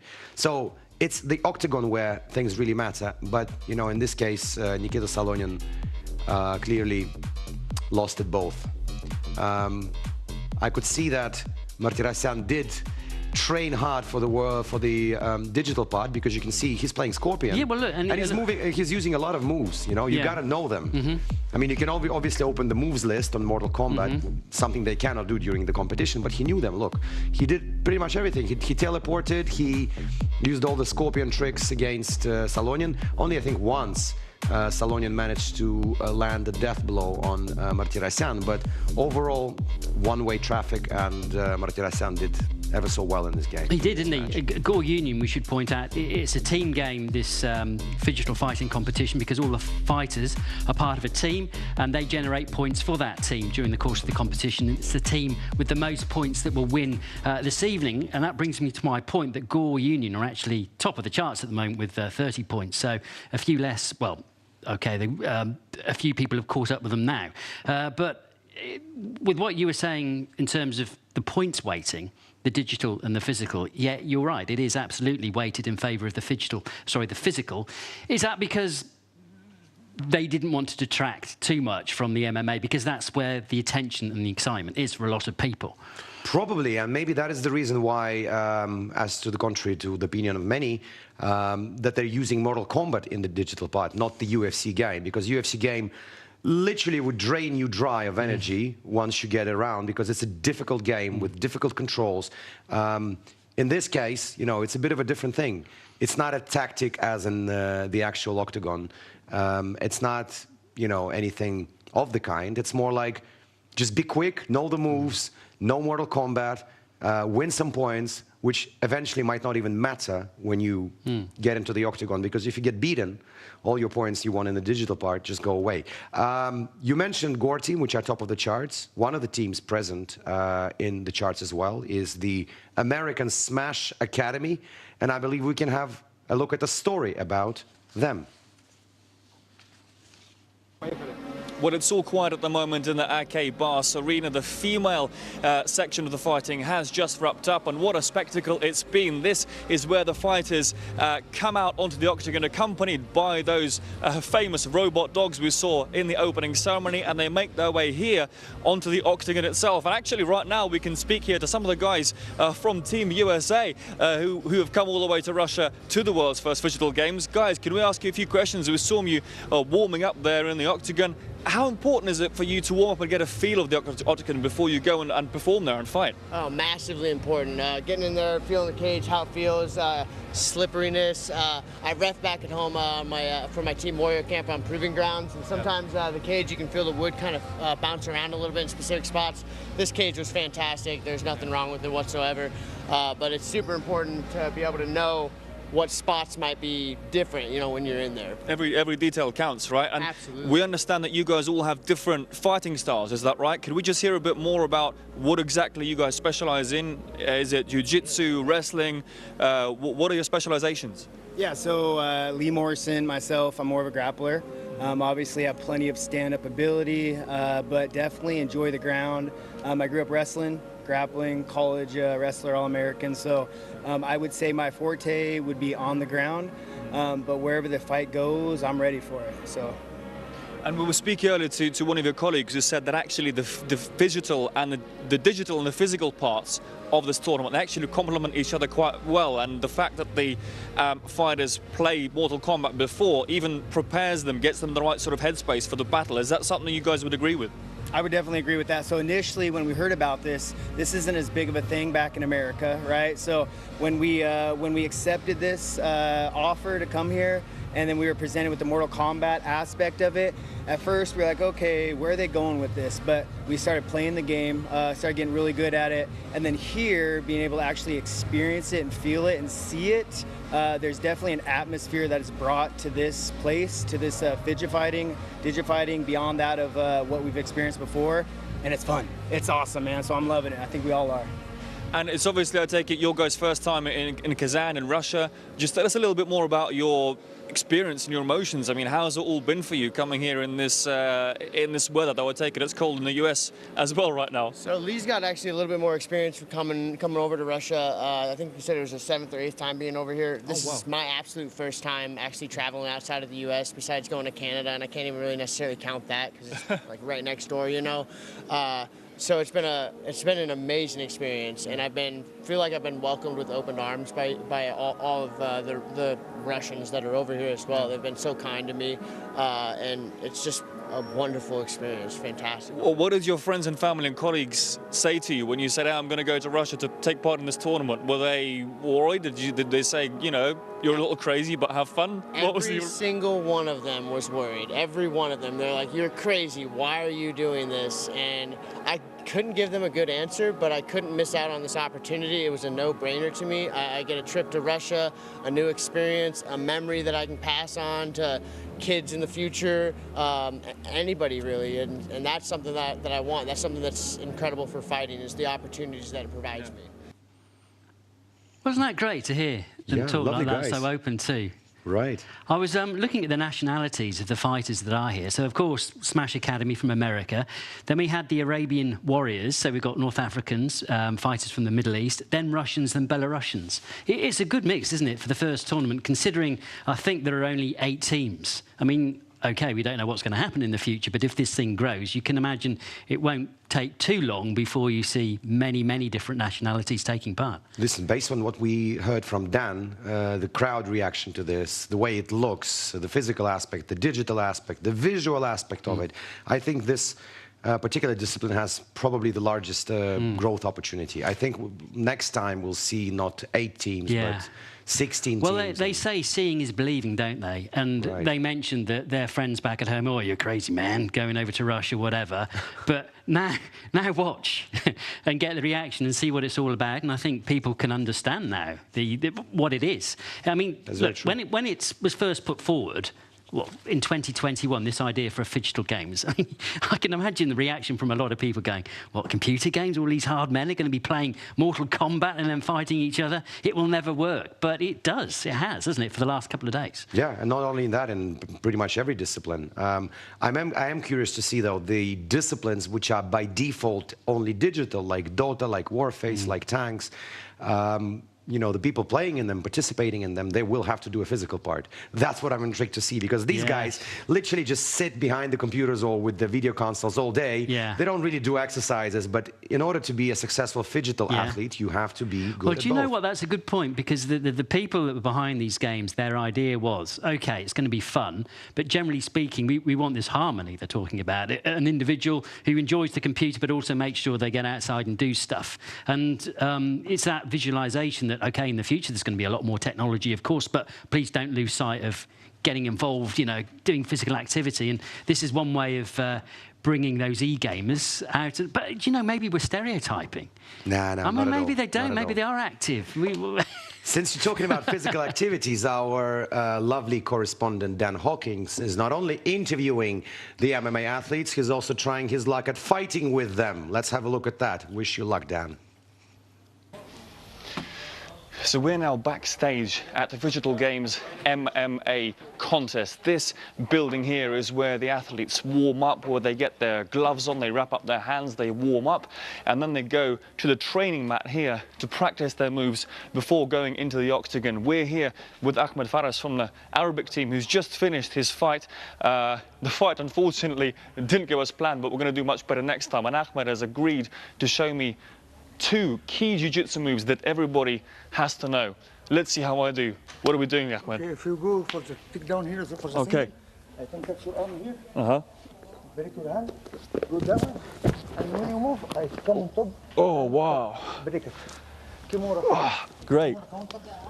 Oof, that's intense. And the second move here. Successfully to take me down. Okay.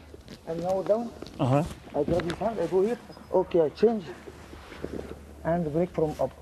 Incredible. Americana. Oh. It's too basic, but it's Wow. That's a good move. That's a good move. Thank you, my friend. Thanks, Ahmed, for that. Fantastic. Well, there we go. From Ahmed Faras from Egypt, 2 key jiu-jitsu moves everybody has to know in the octagon, and I think there'll be a lot more jiu-jitsu fans after seeing that. I wish. Thank you so much. Thank you very much. Dan is becoming the decathlete of digital sport, isn't he? What's he done? Basketball, laser tag. Now he's done MMA fighting. I got to tell you, a very immersive experience there, not only just reporting, but also being on the mat itself. And, you know, behind the scenes story, he actually admitted that he felt awkward after this because he ate 1 edge punch mark too many. Did he? Yeah, you can't eat before you I'll tell you practice what MMA, secret for move sure. I would have given him later after this, because live we're going to go now to the next fight that's taking place. It is Smash Academy. These are the guys that Dan talked to earlier, and they're up against the Arabian Warriors. Team Arabian Warriors, please welcome Ryan the Arrow. And here we go once again, ladies and gentlemen, and we continue watching Digital Games, and this is the MMA competition. And firstly, Akmani Ryan is invited from Arabian Warrior representing Algiers. He will be in the blue corner. There he is.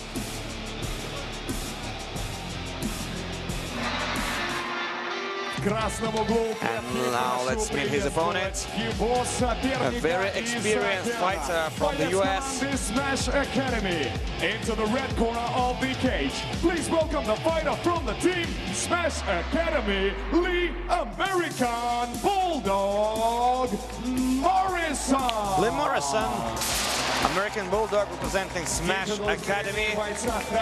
Just like I said, he's an extremely experienced fighter. The fighter represents Scorpio.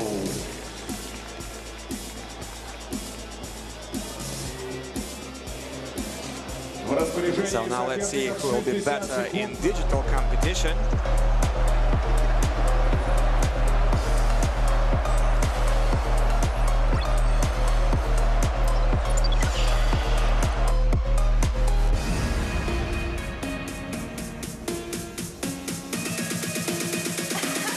Games of the future.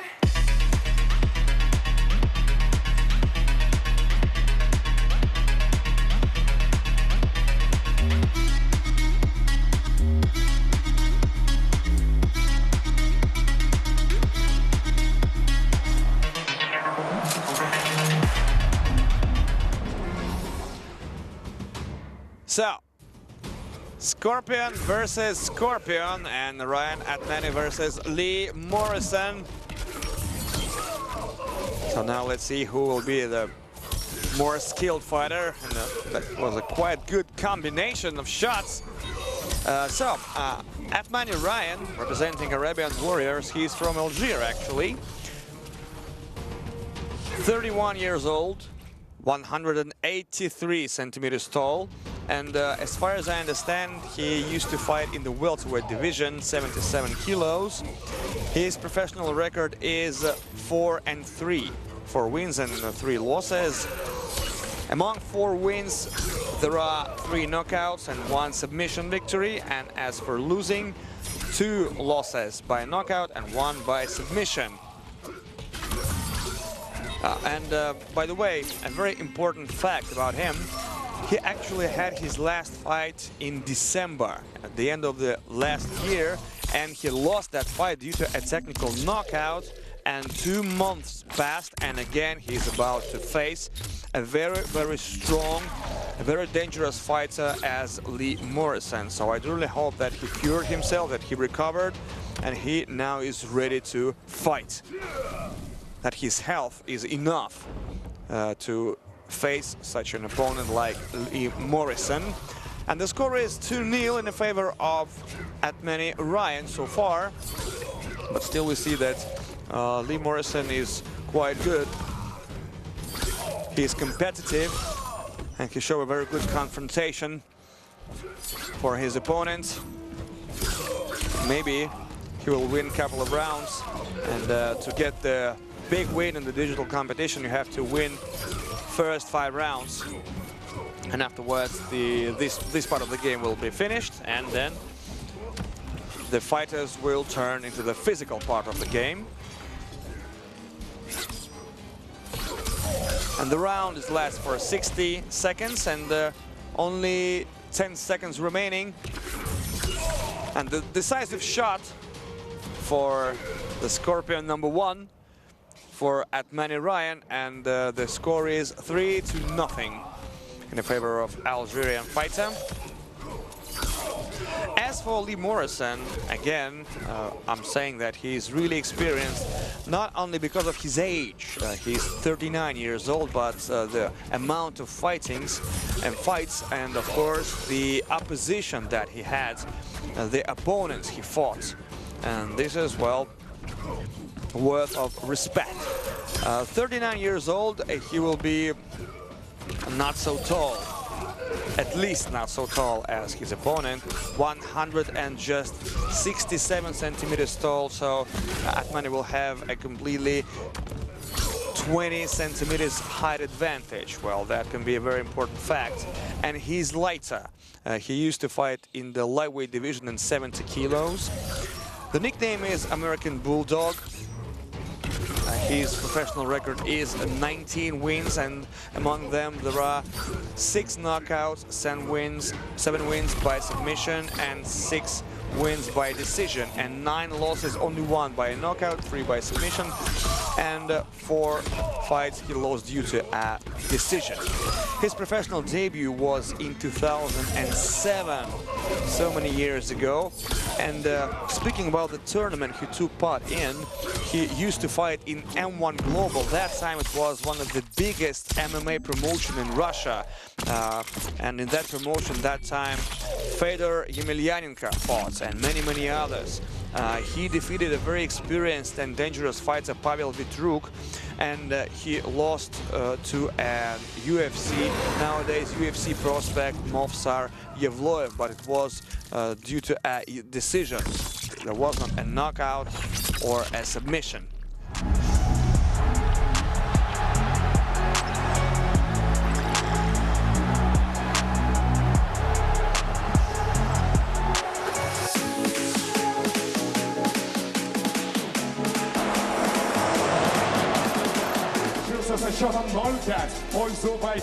After the digital competition, the score is 5-0 in favor of Atmani Ryan. Nice advantage for him before the physical game, before the physical fight. Arabian Warriors, Ryan Piero Atmani. 3 3-minute rounds. The same schedule. Well, this is actually an amateur fight, so to say, and in amateur fighting, the gloves, the shin guards, are not for amateur fighting, you know. These are shin guards, and for the amateur sport, they are a little bit heavier, of course, not 4 ounces, but a little bit heavier. So this fight is about to resume. Maxim Protasov is the referee in charge, checking the fighters, the final check, and we are about to start.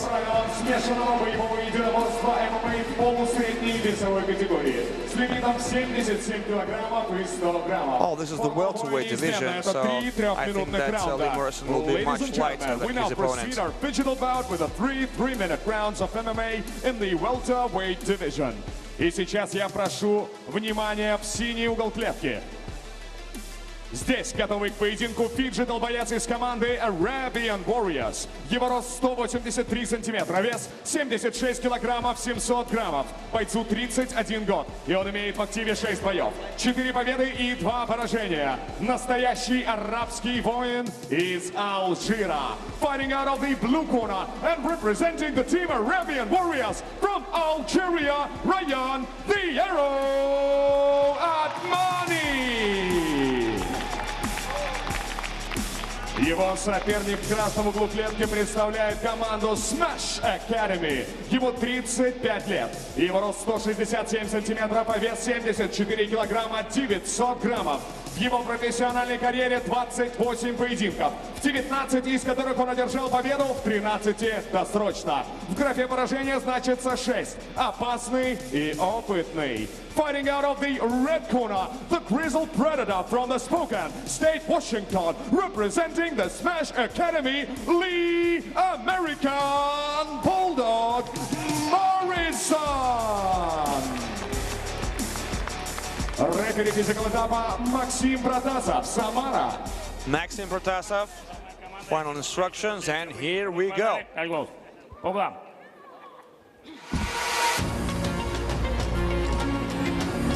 And you see that Lee Morrison will be much lighter than his opponents. Well, it is what it is.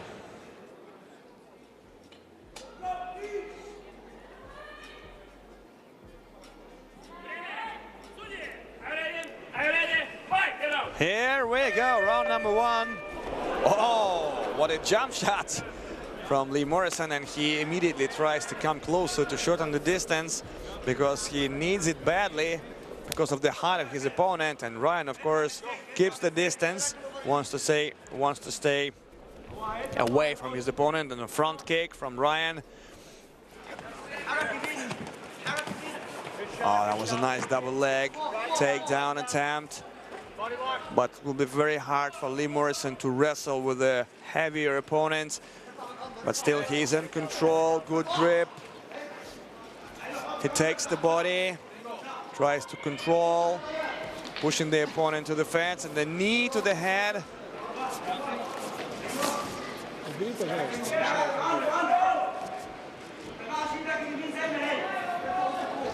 And by the way, speaking about the rules, if we mention the amateur rules, so there are no elbow shots. But here, as far as we can see, there are some. And a good position for Ryan Atmani. He took his opponent's neck, and there can be a submission, but still there is no proper grip for him to do it. Oh, that was a head kick. And another good shot from Ryan.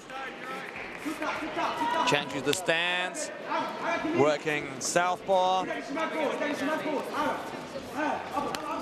Oh, that was a good, nice check hook from Ryan. And down he goes. Down goes Lee Morrison. And Ryan Atmani is so close to get the win and to seal 6 points for his team. Lee Morrison is trying to save himself, just covering up, turning around. Tries to hide there in that position. Ryan actually grabbed the cage. That was a little foul. And 1 minute to go in this fight. Oh, in this round, beg your pardon, but maybe in this fight we'll see. A big advantage for Ryan Atmani. He tries to get his opponent back. Big shots from the left, using the elbows also. Oh, nice move, an excellent sweep for Lee Morrison, and he gets this north-south, oh no, that's a side control for Lee Morrison. And now it's his time to do something and maybe to win the last seconds of the round. I don't think that this will help him to win the whole round, but still. This is a statement for Lee Morrison, and he showed everybody that he did not give up and that he still has some chances for the victory.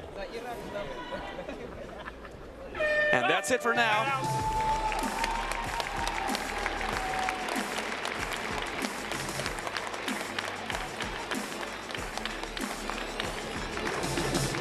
The guys need some time to rest, and they have 1 minute to do it.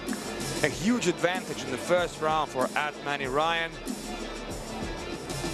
Okay. Slow down heart rate. Okay. Okay, when you're on top, you're beating him. Okay, let's get him down. Hands and your legs. Chain wrestle, okay? Okay. So let's see it once again. Some big shots, some good shots from Atmani. And he was that close to get the knockout victory. And here is a mistake from the Algerian fighter. Good sweep for Lee Morrison. he managed to win some episodes at the end of the round, but still I think that this was a round for Ryan. And we're about to resume round number 2.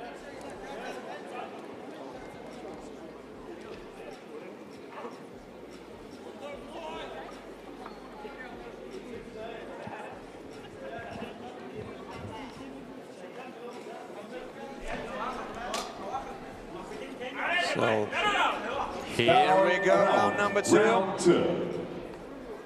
Ryan Atmani and Lee Morrison. The welterweight bout. Arabian Warriors versus Smash Academy. Oh, that was a nice kick to the body, to the liver section from Lee, and actually he used that punches and fake punches just to come closer, to grab his opponent, to take him, to fix him, and then to work, to use his wrestling advantages, to use his wrestling skills, and tries to sweep the opponent. Lee Morrison needs to take the opponent down.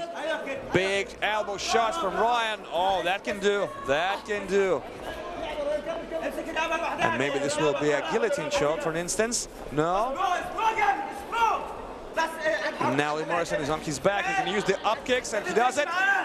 And Ryan Atmani goes straight into the opponent's guard, but I think he does have a plan. And he has already passed the guard. And he tries to use the ground and pound. But so far it's not really convenient for him. But this time he wants to switch off. He wanted to switch off the right hand of Lee Morrison in order to hit the unintended head. Oh, that's a good move for Lee Morrison. And now he wants to get back the initiative. Oh, that's a big knee to the body from Ryan Atmani. And the separation, the Muay Thai clinch it could be. But again, Lee Morrison decided not to try this part of the game. And of course, he wanted to shorten the distance to come closer, but still he's in a bad position. Oh, that was the hit to the back of the head. It's forbidden. And Maxim Protasov, of course, mentioned that fact. And 1 minute to go in the second round, and the knee to the hip from Ryan Atmani. So courageous, Lee Morrison fighting that in that way. He's struggling now. We see it's really tough for him to overcome such kind of shots and punches and all the punishment being produced by Ryan Atmani. But still he is in the game, fighting for the victory, trying to do something, but in this particular moment he can just defend himself, trying to avoid these kind of shots. And we see that it is really hard for him to do it. And by the way, his last professional fight was in 2018. So he didn't fight for ages. He's rolling, but perfect control is shown by Ryan Atmani in just 10 seconds to go.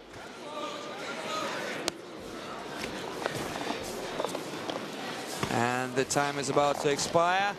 That's it, here's the signal, and the second round is over. And of course, this round goes under the belt of Atmani Ryan. No doubt about that. But Lee Morrison is still in the game. He's still in the fight. He did not lose all his chances to grab the victory, to seal it.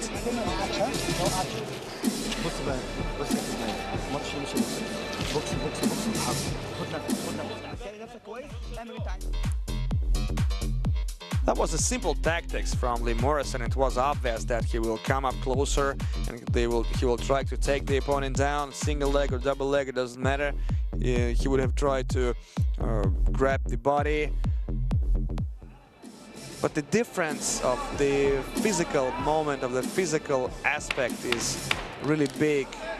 So I'm not saying that Atmani Ryan is much more skilled and high-level fighter, not of course, but and of course the freshness, and of course the fact that Lee Morrison did not fight for 6 years, and now he's here having a lack of weight, of fight experience, of sport experience. I mean, this is the third and the final round. And Lee Morrison, he needs to do things. Oh, that's a good leg kick. Splendid leg kick from Ryan Atmani. He made his opponent to lose the balance, and Lee Morrison again comes up. He comes forward and the single leg takedown. Great sprawl from Ryan Atmani. Takes the opponent's neck. Lee Morrison turns around, giving his back up, but he controlled the wrist of his opponent, and that's a very good thing to do for him. But still, he's just covering up. He needs an active defense and a perfect sweep for Lee Morrison. And now he is in a better position. He needs to put the leg hooks inside to strain his opponent, and maybe to think about the submission grip. No, not this time. Ryan Atmani is still fresh, still have a lot of powers, a lot of energy.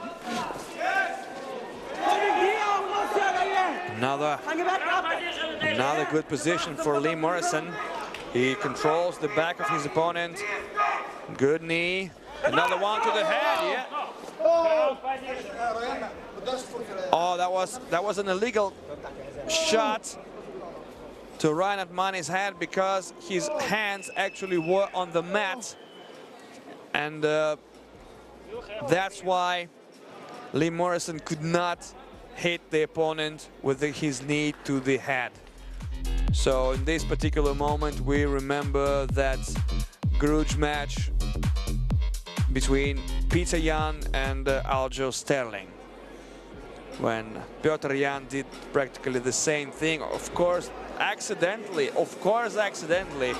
and Aljo received his Oscar, showing that he cannot continue, and that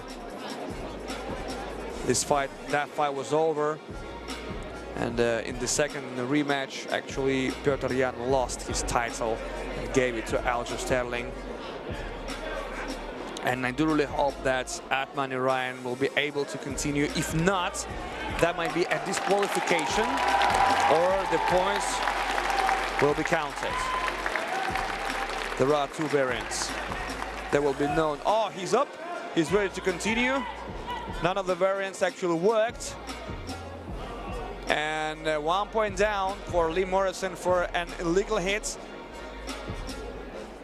Well, that's critical for him, but maybe not, because he lost the previous two. So the only way for him to win is just a submission or a knockout victory. There is no third variant for him. So let's see what he's about to do. Well, we all do know what he's about to do. He will again come up closer, grab the legs, try to catch him. Good inside low kick. Oh, that was a head kick, and it's a knockout! Knockout victory for Ryan Atmani. A splendid victory for Ryan Atmani. How did he manage to recover after that shot he received? He absorbed an illegal hit, and he stood up and he knocked his opponent out, just smashed him. What a performance, what a marvelous performance for Atmani Ryan. He finally caught his opponent with a kick. He tried to do it several times, but this time he succeeded. He found the proper moment. That's what we call timing, the good timing for Atmani Ryan. And that's it. Let's see it once again. That was a good connection with the right hand. And then bam, straight to the jaw, and out he goes. Let's see it again. Ooh, my.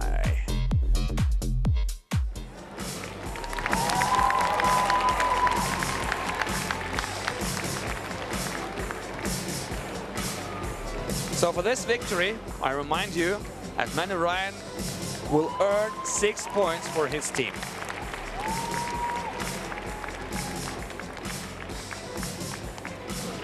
Big respect between these two, sportsmanship here, and that is the main thing we would like to see here. No rumbles, no trash talking, Nothing like that. Only sportsmanship, respect. Two guys were here in this octagon. One of them won, one of them lost, and that's it. End of story. Nothing more. No personal moments, I hope. So let's hear it from Sergey Grom. 50-й секунде третьего раунда. Победу нокаутом одержал боец синего угла. The big win. The winner by way of knockout is the fighter out of the blue corner, representing Team Arabian Warriors from Algeria. And we go back to the studio, guys. Atmani. So there you go, plenty of action, blood and thunder. A defeat for Lee Morrison there. Ryan Atmani from the Arabian Warriors with a knockout in the end. A good bout. Yeah, went all the way to the third round. You know, I got to say one thing. We saw Lee Morrison in an interview with Dan.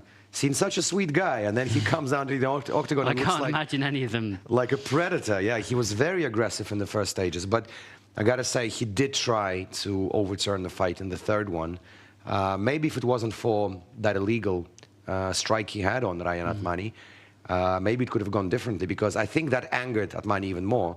Not to say that, you know, the fight that ended the bout, the knockout kick on the face of Lee Morrison, not to say that it was out of anger or emotion, but I think that it's not a coincidence that it ended the way it did.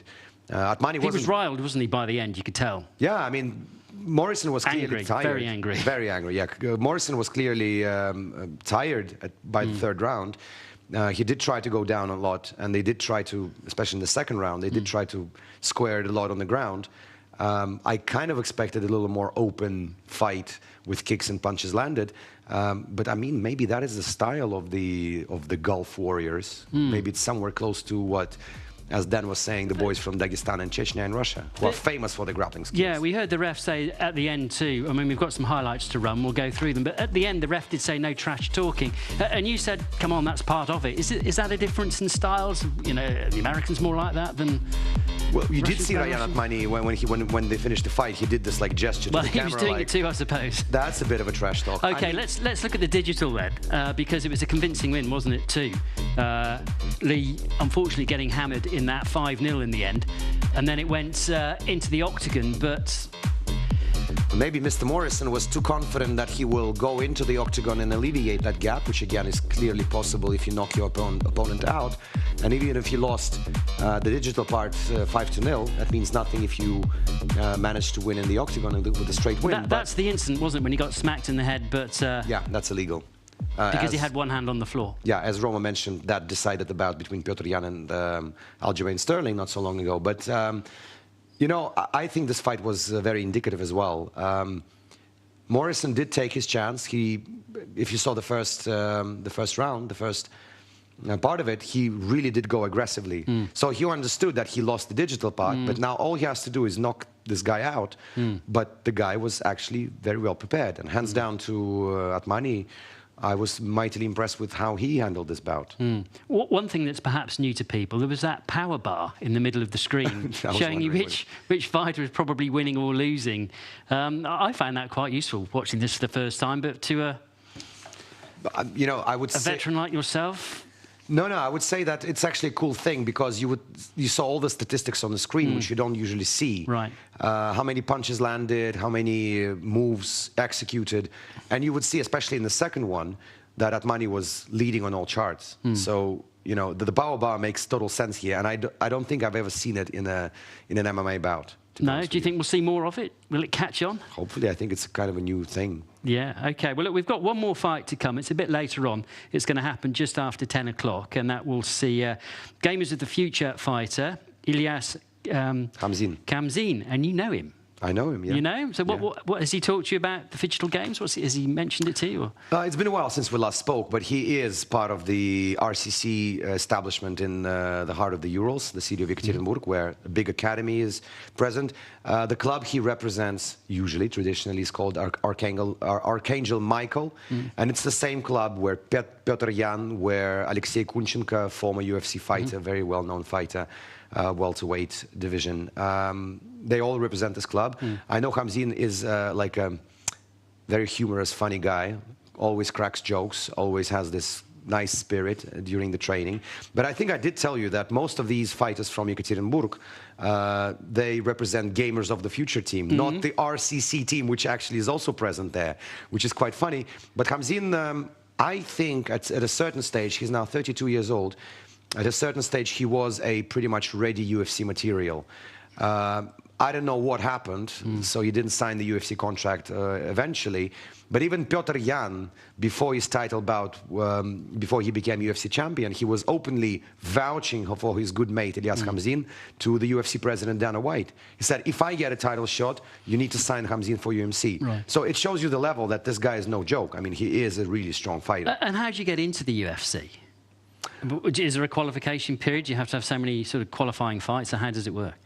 You have to compete in different promotions. There are a bunch of them in the world. There is also sort of a lower scale Bellator promotion. I mean, some people like Bellator more than UFC, but clearly UFC is where all the money is, where all the attention is, and it's #1 in the world. It's like basically NHL and the KHL.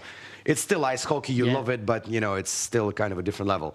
I know some of the guys who made it there. Jan participated, I think, in the ACA championships for a very long time before he was spotted by the UFC and he got the contract. I don't exactly remember the story of Khabib, but it also took, you know, quite some time for him to establish himself as a professional fighter. And I know you're a big MMA fan, so how do you perceive the phygital aspect then, phygital MMA? Would you separate them in your mind as, okay, this is phygital, I'll enjoy this in a different way, or do you see them pretty much together? I think it's kind of a type of sport which can get going. Again, as Lee Morrison said in an interview with Dan, we didn't expect it to be so much fun, and I think it is essentially fun. And speaking of which, I think we can now actually cross to Danny and ask him, Danny, hello, can you hear me? Do you feel heartbroken that your old mate Lee Morrison suffered such a heavy defeat in this bout? Man, that was pretty intense, wasn't it? And that was actually the second knockout we've had tonight. I can tell you the producer, Alisa, who was sat next to me, was very worried. She said, if I see one more knockout, I'm leaving. I'm not coming back into the hall to watch anymore. So she was pretty shocked by the violence of it. But I can tell you, yeah, I mean, these fighters have come out pretty bruised and battered. You could see from that fight, Lee was trying to go to ground. I think his opponent had quite a bit of a height advantage, though they're the same weight category. I think he was really struggling to bring him to the ground as Mark tried to bring his opponent to the ground before him. And that was also a fight that was stopped briefly as Lee's opponent, Ryan Atmani, took a hit to the ear or to the temple. They had to take a look, give them some breathing space to make sure they were okay. But yeah, I mean, that was really intense, and the Arab team there claimed maximum points, 5-0 beating in the digital, 6-point knockout in the physical. They're not going to win first place, but it's still wide open for the top 3 prizes for the medal positions, if you like. So pretty intense stuff, yeah, going on right here today. Sure, and we've got 2 more fights, haven't we?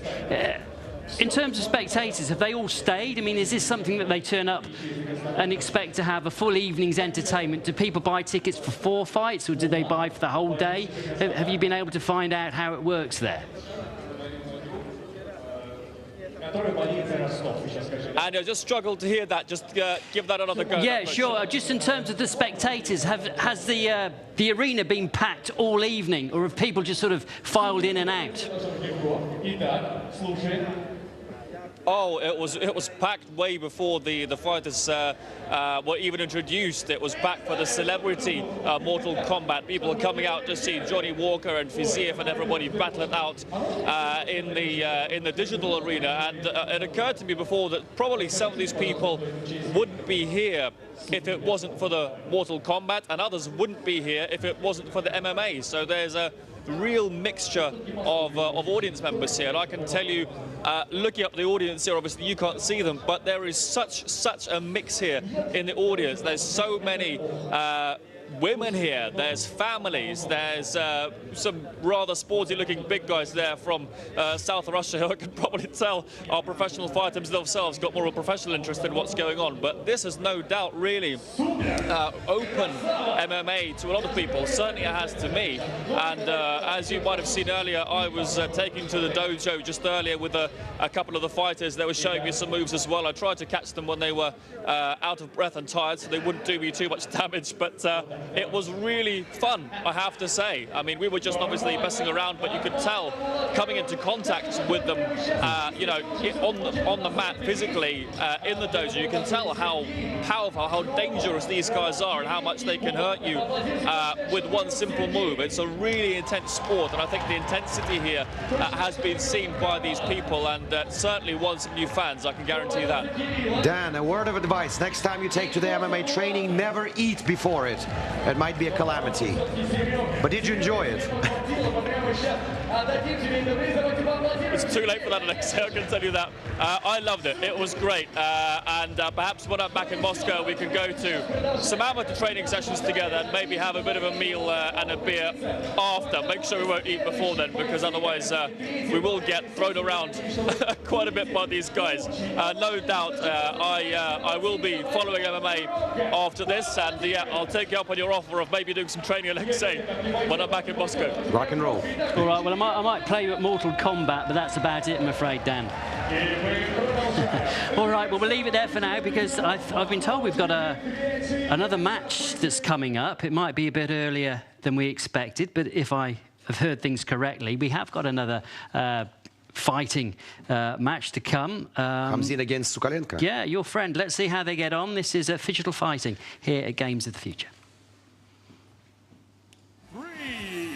Синий угол клетки начинает свой путь диджитал-спортсмен команды Кузня. Coming to the cage first, the fighter from the team Kuznya. Please welcome Vladislav Jan Sukalenka. So here we go, ladies and gentlemen, another fight, and Vladislav Sukalenka from Kuznya, from Krasnodar, a very young fighter, 23 years old, 176 centimeters tall. His nickname is Young. Well, he is actually young, but a very, very experienced fighter. I will tell about this a little bit later. Let's meet his opponent. Is команды Gamers of Future. Into the red corner of the cage, please welcome the fighter from the team Gamers of Future, Ilyas Khamzin. Here comes Ilyas Khamzin, a big friend of Piotr Yan, representing Gamers of Future. He's much taller than his opponent, 190 centimeters tall. Actually, he represents now Omsk, so the south, Krasnodar versus Siberia versus Omsk. That is the fight to watch.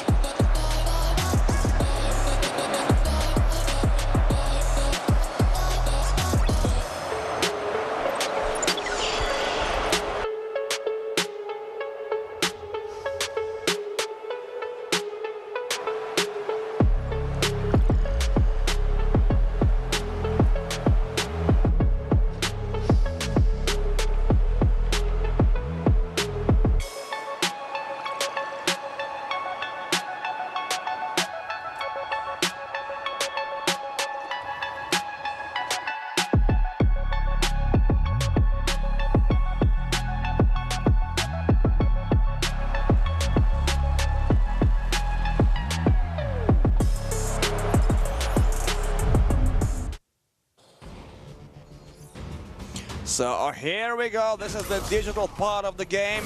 Sub-Zero versus Noob Saibot. And while the guys are fighting, I will tell a few words about them. And let's start with Vladislav Sukalenka. Just like I told you, he's from Krasnodar, from Kuznya Fight Club. 23 years old. He's a pretty experienced guy, by the way. But speaking about his amateur experience, he's the world champion in hand-to-hand fighting, and he's the world champion in MMA. But that was the youth tournaments.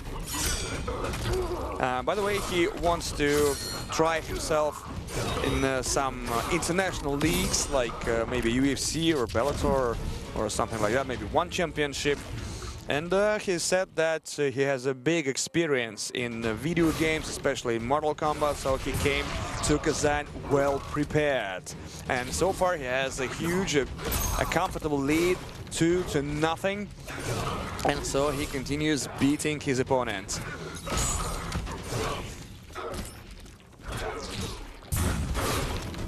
As for Ilyas, representing Gamers of Future, just like I said, he is much taller than his opponent, 77 kilos, representing Omsk.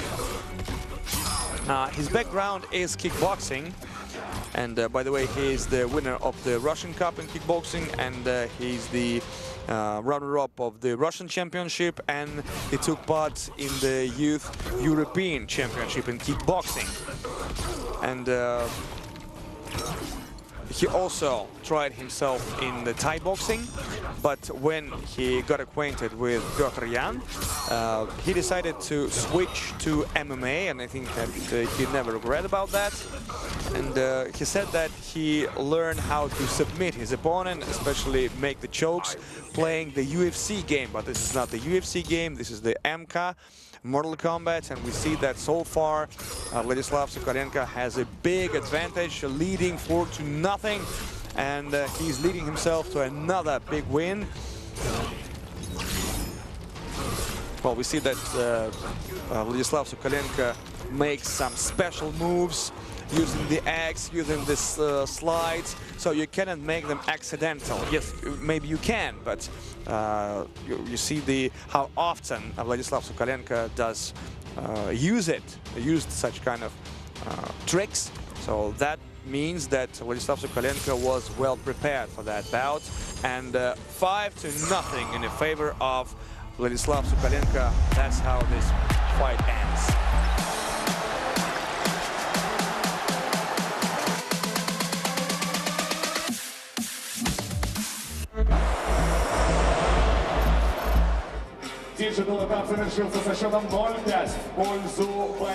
So the fighters are preparing for the physical part of the game, and let me continue speaking about the guys. So Ilyas comes in. He took part at the RCC promotion because he is the big friend of Piotr Yan, and they train in, just like Alexei recently said, that they train in Archangel Mikhail. This is the club situated in Yekaterinburg, actually the head office of the RCC promotion. And the professional record of Vladislav Sokolenko, by the way, he's a big master of submissions. 12 wins, just only one of them came by the way of knockout. 8 submissions and 3 decisions. He used to fight at the MMA Syria. So let's hear it from Sergey Grom, and then we will resume. 77 килограммов, 100 граммов. Формула боя остается прежней на протяжении всего турнира, и это 3 трехминутных раунда. Ladies and gentlemen, we now proceed our digital bout with the 3 3-minute rounds of MMA in the welterweight division.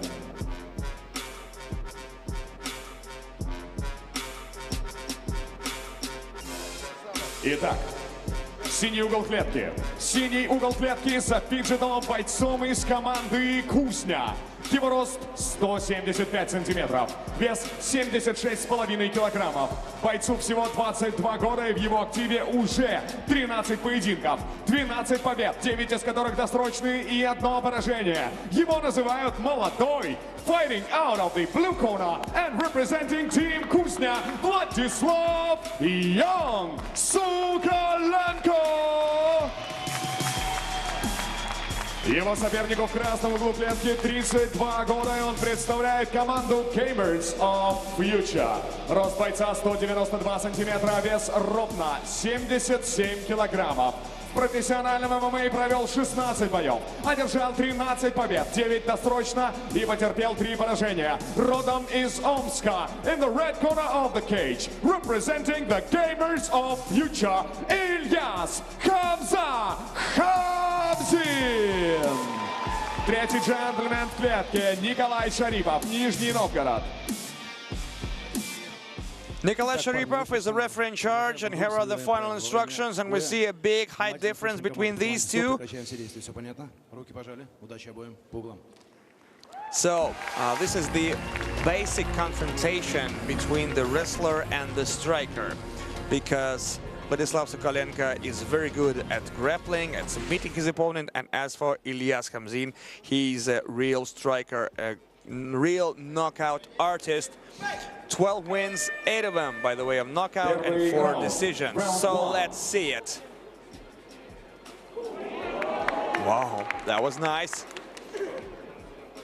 Spinning back kick. Ilyas tries to push forward. Tries to steal the space from the opponent.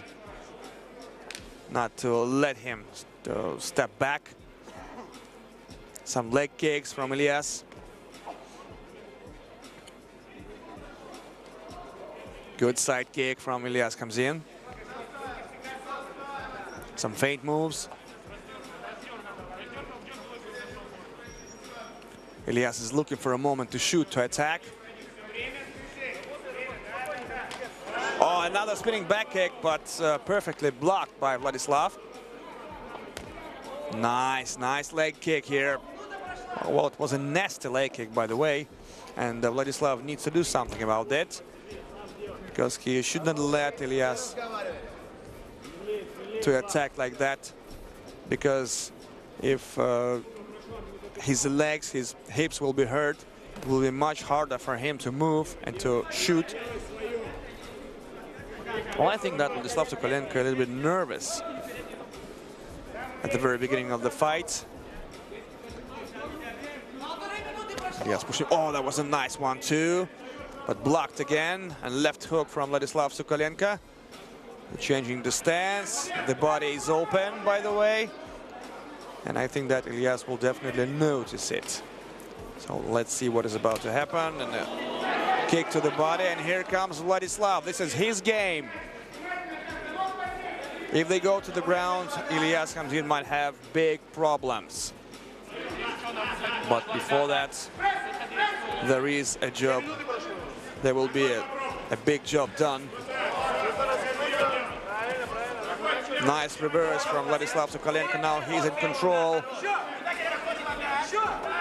Big knee to the body. Oh, that's a good takedown from Vladislav. But Ilyas immediately stood up. He understands the strength of his opponent, his abilities, his advantages, and of course he doesn't want to let the opponent to use him, and that's wise thing to do. 25 seconds. Vladislav is still in control, but so far no action. No takedown attempts, no strikes, no knee shots. We see Timur Nagibin in Ilyas' corner. Quite a takedown by Vladislav and a side control, but there will be not much time for Vladislav to do something about it, and here comes the signal. Oh, that's Jade, I think. And this is the end of the first round. The fighters took a very slow start, for instance, and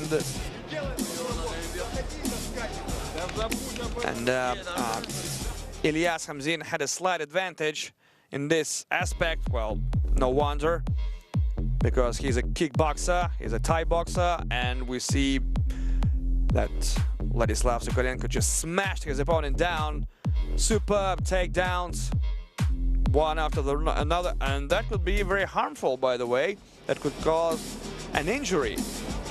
Might have caused, by the way, but there was no injury, happily. And so we are about to continue. This is the second round.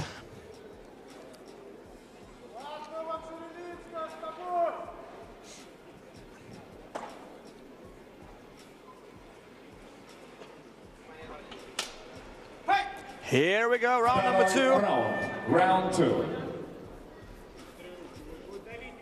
So Ilyas needs to stay aware from the opponent, but still he's pushing forward, but he needs to be very attentive. Oh, Vladislav Sokolenko slipped a little bit, and Elias, well, that was quite a noble fact for him, because I know many fighters that could use this moment when Vladislav Sokolenko lost the balance because of the slip, and they would have been attacked. But Elias did not do it, and well, that was a real gentleman deed. And the takedown attempt, and nicely done by Vladislav Sokolenko, and now he takes the back. Elias comes in, actually grabbed the fence, and it's not allowed to do. And of course, Nikolai Sharipov warns Elias comes in of not doing that. Good control, good body control from Vladislav, nice grip, and I think that he can take his opponent down. And as far as I can see in the ringside, there is Rinat Fakhretdinov. The UFC fighter in the welterweight division, by the way.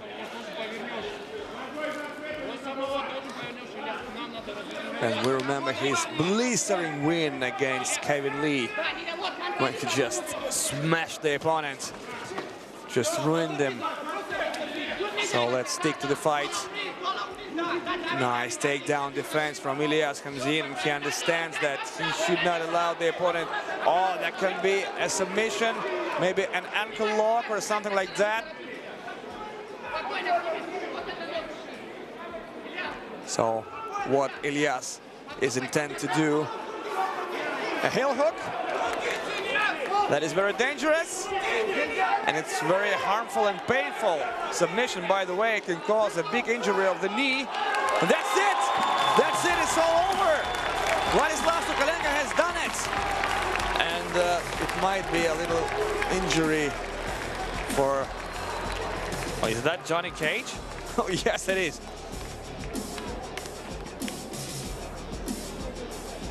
Well,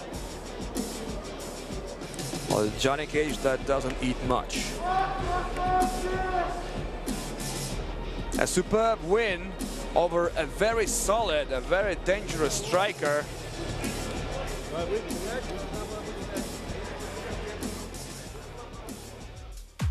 Let's see it another.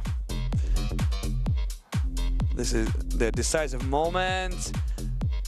When you use the heel hook, just like I said, the main danger comes for a knee, but here we see that something has happened to the foot of Elias comes in, and I do really hope that he wasn't injured badly and he will recover soon. So let's hear it from Sergey Grom, who will announce the name of the winner and the name of the guy that will collect 6 points for his win. Болевым приемом победу одержал боец синего угла Владислав Ян Sokolenko. The winner of physical stage better wrestler is the fighter out of the blue corner. Because wrestling is MMA is much stronger than striking, that's for sure, you cannot doubt about that. And that is another proof of this statement. Big congrats for Vladislav Sokolenko for this huge W. The winner of this digital bout is the fighter out of the blue corner, representing Team Kuzna. Oh, convincing defeat, dare I say, for your friend Hamzin there. You know, I cannot lip sync, and I don't know exactly what Elias was saying there with smiles on his face, which is, by the way, great. These guys were just out at each other's throats, and then after the bout, they joke and talk about something. But I'm pretty sure that would be something along the lines, oh, silly me, I tried to do a submission on you, but you turned it around. Exceptional work there from Vladislav to turn around the submission which Elias was trying to land on him. But I have to say, you know, that's what MMA is all about. You have a striker, a guy who is kicking and punching, and you have a wrestler who is more proficient on the ground. Vladislav had been trying to take down Hamzin, which is a really hard job to do, because if you think about it, the difference in height between them is almost 20 centimeters. The same weight, but Hamzin is almost like a head taller than Vladislav. But great job for Vladislav in that respect, because he kept his ground. He needed to perform well too, because he got trounced in the digital Mortal Kombat. Yeah, well, I mean, Ilyas chose, I would say, probably a wrong fighter for Mortal Kombat. I don't know who on earth chooses Noob Saibot. Maybe he just thinks he is emotionally close to that fighter. But to me, Noob Saibot is one of those you would not pick for a decisive fight. In any case, great job for Vladislav here. And look, this is a decisive moment. Khamzin is trying to land a submission on him, but he turns it around and does the same to Ilyas. I mean, Ilyas, well, I wouldn't say he's a mate of mine, I just happen to know him personally. I feel sorry for him, but he has only himself to blame for that. Harsh words. Well, Harsh I mean, words. let's be honest, he tried to land a submission But look, on him. it's a black and white sport, isn't it? You do it or you gotta don't. risk. You know, if you don't risk, as we Russians say, you don't drink champagne. You know, in this case, he will not drink champagne for the victory. All right, well, look, we've got one more fight this evening, and we're going to stick around for that one. That will see an RCC fighter up against an MK team fighter, both these teams from Russia. In fact, most of the teams are Russian-based, aren't they, in this competition? Although the nature of the competition is such that it doesn't prevent you from bringing in other players or other fighters from different nationalities. So we've had a whole host of nationalities at this tournament. Russians, Belarusians, North Africans, Americans, also fighters from the Middle East too. And I think also we're going to have an interview with one of them because there is a female fighter from the Arabian Warriors. Her name is Sandra Gamal Anwar. She's from Egypt, right? She's from Egypt, and I think she's trying to become a professional, and this could have been her first stab at it, so I think we're going to hear from her now. Let's do it.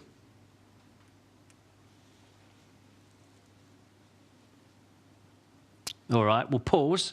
We'll get it up and running soon. But the point I was trying to make there is that we've seen a lot of fighters from different nationalities, even though the teams are Russian-based. It doesn't prevent other fighters from coming in.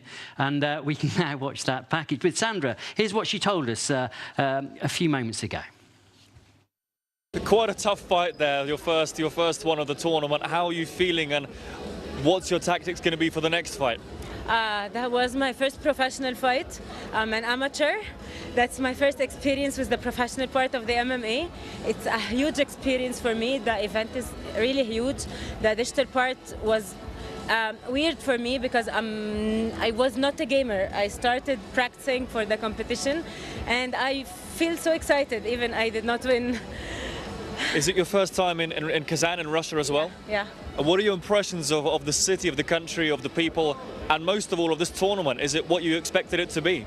It was a lot bigger and amazing than what I expected.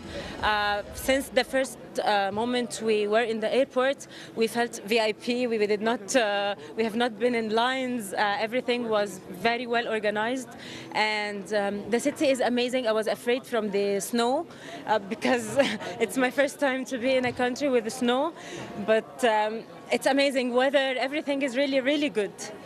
You must have a lot of fans back home watching you closely, following every move. Do you think this first digital games in the world is going to encourage more people to engage in this sport in your country, in Russia and beyond? Yeah, already I receive lots of messages when I post a story or something. Where is this? What are you doing? We want to participate. How can we do this? It's amazing. It's crazy. Everything in the arrangement, the decorations, the people, everything, it's crazy. How far do you think your team can go? Are you in it to win it? And are you going to come back for any other tournaments that take place here, maybe at a later date? We're a very strong team, the four Arabs. I'm the only one starting my career, but the others are very big records, 19s and 30s wins and things like that. So I think we will have a good record. And I won in the digital part, so I'm not totally bad. Congratulations on the digital win, and good luck for the rest of your fights. Thank you so much. Thank you. Thank you very much. Thank you.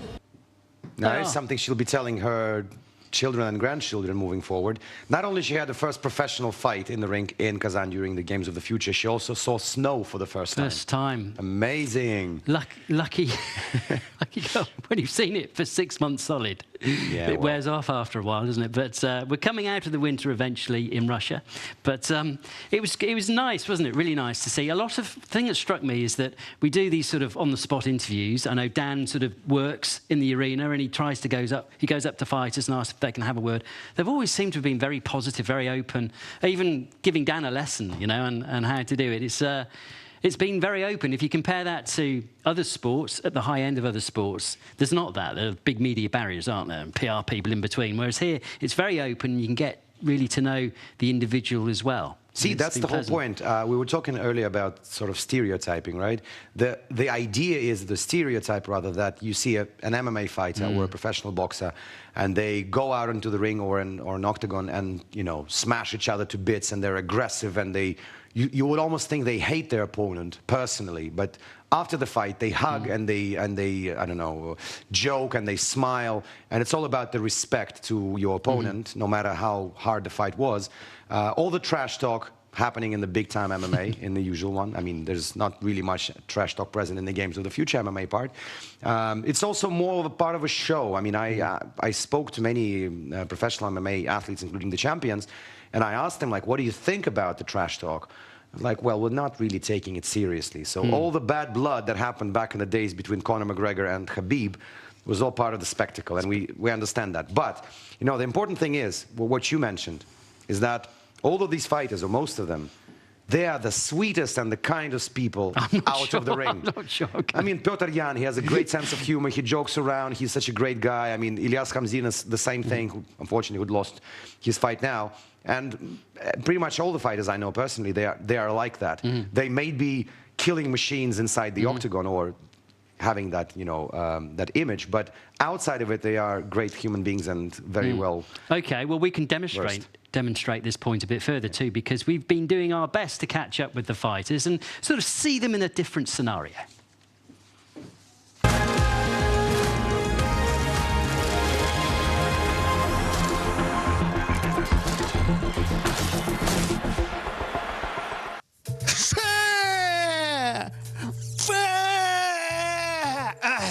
Вы уже снимаете? Здравствуйте. Как вы можете заметить, вокруг никого нет. Все испугались, ведь в городе тренер чемпионского размера, масштаба и амбиций. Ну что, с баскетболом не повезло. Надеюсь, получится с единоборствами.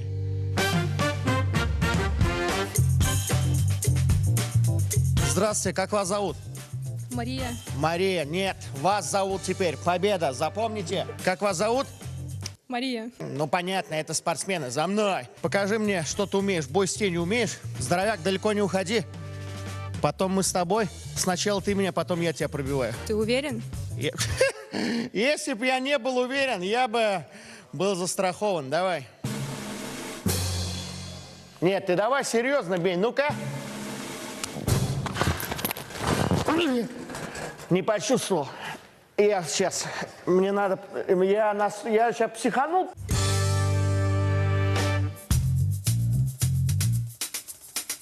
Расскажи, пожалуйста, как ты вообще вот пришел в этот спорт? Сам. Сам? Да.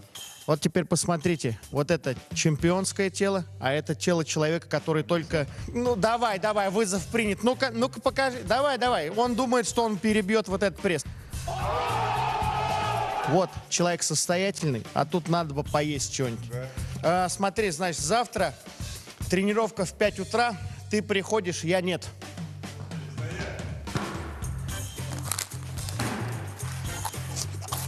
Не мое. Сколько делаешь ты? Немножко. Какой там вес? Килограмм 50. 50 килограмм. А ты меня поднять сможешь целиком? Брат, я верю. Все. Я высоты боюсь, все. Джакс Брикс. Нет, мне такой не надо. Ночной волк. Нет. Я буду, ну, Сайбот я буду. Поехали. Давай. Чё? Ну и что? Нет, ты нечестно. У тебя коды какие-то. Нет у тебя. Я это знаю, это суету. Вот так. Видал? Вот так, смотрите. Это нечестно. Это побеждает. Это знаешь почему? Это потому что, брат, ты в гостях.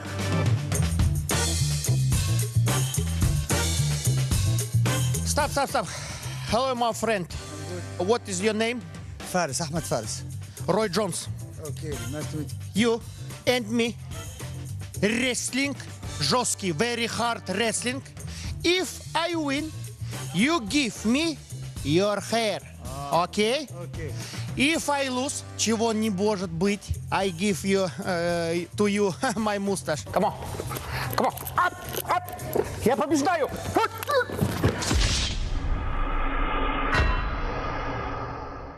Give me your mustache. Mustache? Yes. Okay. I give you mustache. Mustache! What the hell? Целый день поисков ни к чему не привел. Здесь одни профессионалы, здесь я любителей себе не найду в команду. Я же умный! Подождите, у меня и комп есть, я и в сапера ни разу не проигрывал. Точно. Моя дисциплина – это спортивное программирование. За мной!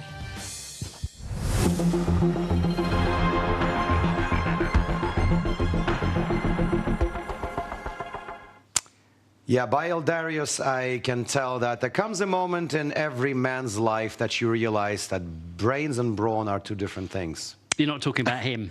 He said, I'm smart, so let's, at least that. I find it quite funny. A lot of fun stuff, by the way. Right, I think we can now move to our next and final MMA fight of the night. Jomilson de Castro Batista from Brazil, representing Team RCC, against Magomed Kamil Malikov of MK Team. Can we go live to that? Right now, please.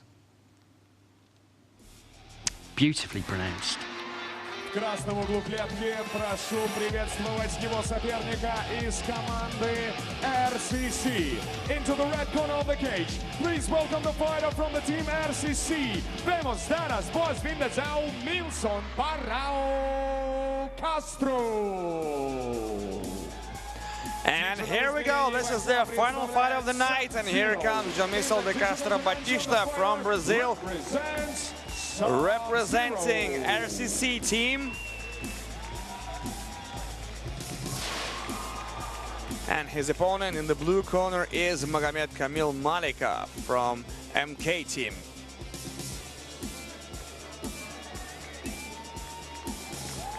And here comes the Brazilian fighter. Все глаза устремлены на черный канвас.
And the digital competition starts right now. Noob Saibot versus Sub-Zero. Here we go, the very first round.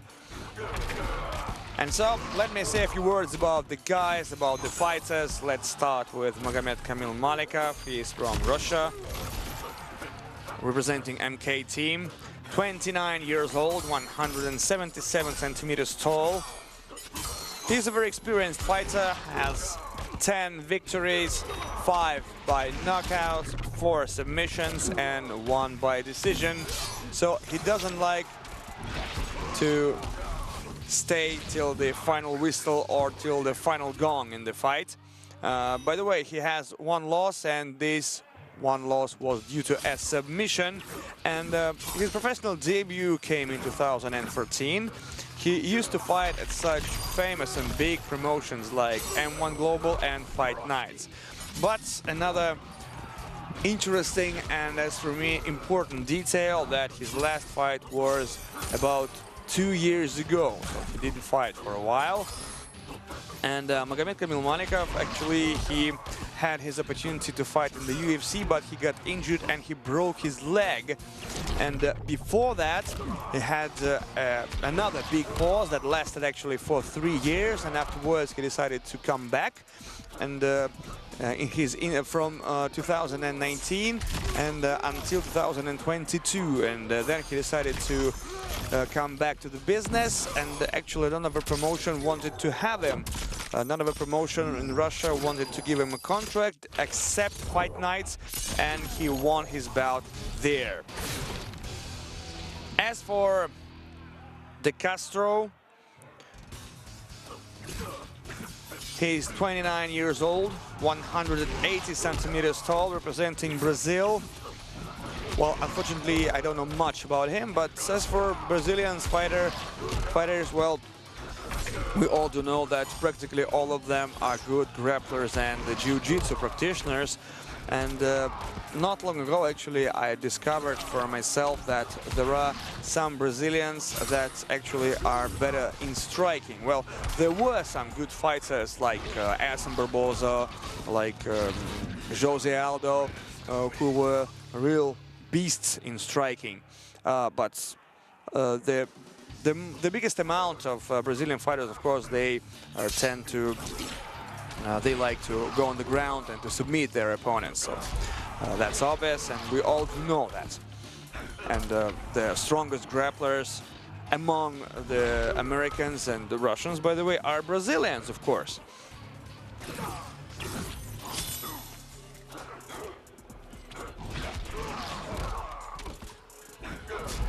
So the fight is pretty tensed, and I think that, well, this is the most... No, the score is 3-2-1 in favor of Noob Saibot, in favor of Magomed Kamil Malikov, but still we see that Milson Castro is struggling, showing a good confrontation, trying to block all the shots. Well, that was quite a good move. So Milson Castro is willing to gain some points, or maybe to collect this round, at least this round.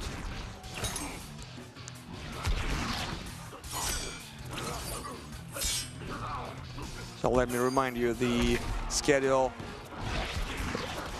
The first fighter that wins 5 rounds gets the victory in the digital competition, and then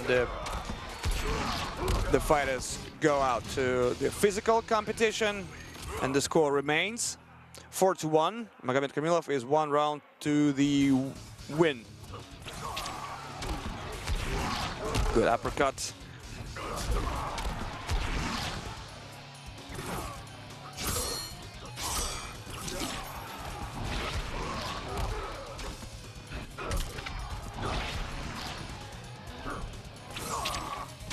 So Noob Saibot is in the lead.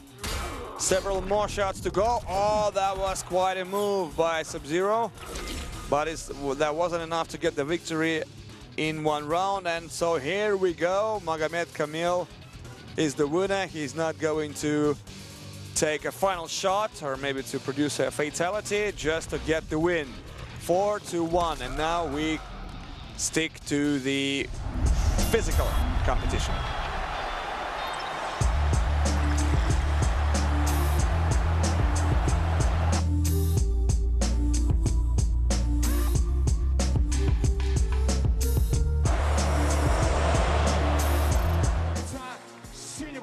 Commandy MK with a score 1-5. The winner in the digital dimension is the fighter out of the blue corner, representing Team MK, Magomed Kamil Jr. Malikov.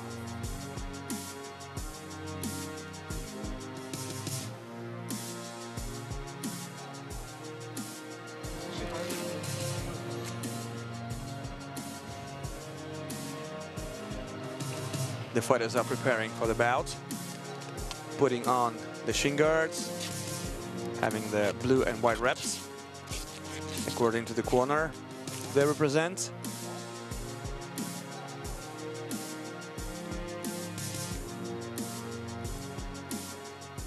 считанные мгновения, и бойцы будут готовы продолжить наш диджитал-поединок в физическом измерении. Бой пойдет по правилам смешанного единоборства ММА в полусредней весовой категории. This is the welterweight division, 3 3-minute rounds with 1 minute break. Ladies and gentlemen, we now proceed our digital bout with the 3 3-minute rounds of MMA in the welterweight division. Господа, обращаю ваше внимание в синий угол клетки. Здесь готовый к поединку фиджитал-боец из команды МК. Его рост 180 сантиметров, вес 76 килограммов 600 граммов. Ему 30 лет. И он имеет в активе 11 профессиональных боев. 10 побед, 9 из которых одержаны досрочно и 1 поражение. Fighting out of the blue corner and representing the team MK, Magomed Kamil Jr. Его соперник в красном углу клетки представляет команду RCC. Ему 30 лет. Его рост ровно 180 сантиметров, а вес, как и у соперника, 76 килограммов 600 граммов. 21 бой. В его послужном списке 16 побед, 9 досрочных и 5 поражений. Его называют барон с берегов Амазонки. Fighting out of the red corner, representing the team RCC. Милсон Барао Кастро. Рефери заключительного поединка Максим Протасов, Самара. Maxim Protasov from Samara is the referee in charge. Final instructions, and we are about to start our physical competition. The equal age, the equal height, the equal weight, and the equal style of fighting. Well, that could be it. So let's see it.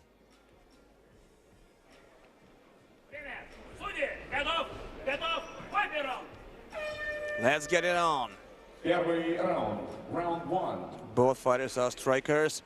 And by the way, Magomed Kamil Malikov looks like a younger brother of Magomed Malikov, the heavyweight from Dagestan, the fighter who is famous for his big win over Alexander Yemelyanenko, when he was a big underdog, and actually with a big right hand he knocked Alexander out.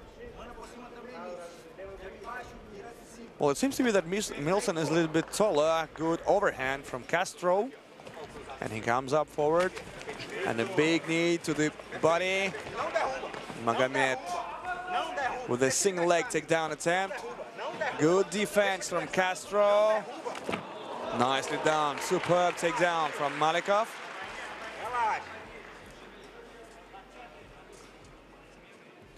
Magomed wants to release his hands to free them in order to shoot. Well, that's a good thing to do, because there is not much time actually. In the professional MMA, the length of the round is 5 minutes. Here we have 3. So there is not much time just to lay on top and doing nothing. Magomed tries to pass the guard, but Milson Castro is really good at defending himself, and he prevents the pass in the guard from Magomed Malikov. Magomed Kamil, beg your pardon.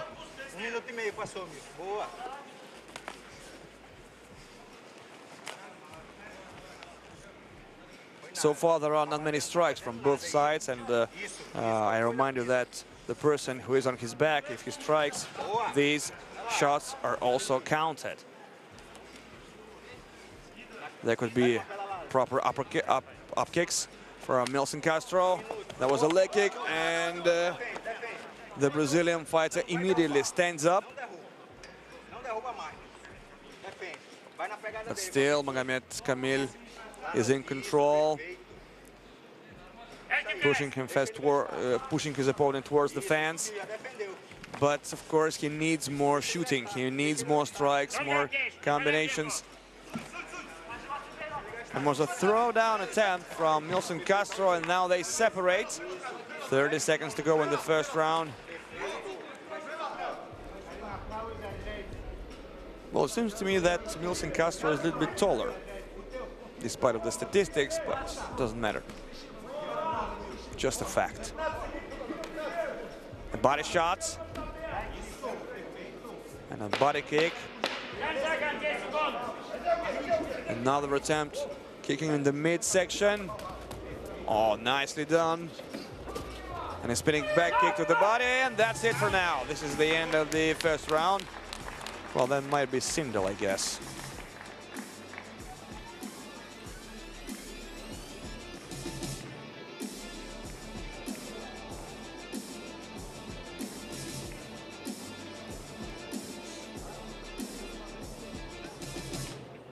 So the first round was quite tight, and it was, as for me, equal and very close. So it's really hard to say who got the victory in this round, but maybe because of the time control, maybe Magomed Kamil, and for his takedown attempts, maybe he will get a slight advantage in the first round, but not for sure. And of course, this takedown that will definitely count. So maybe yes, Magomed Kamil was a little bit better in the opening round. So let's have the other one.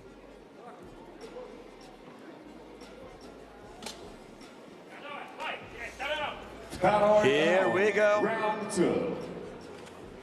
Good jab. Crisp jab by Milson, and a head kick attempt. Oh, that was a groin hit. Ooh, that hurts. That was accidental, that's for sure.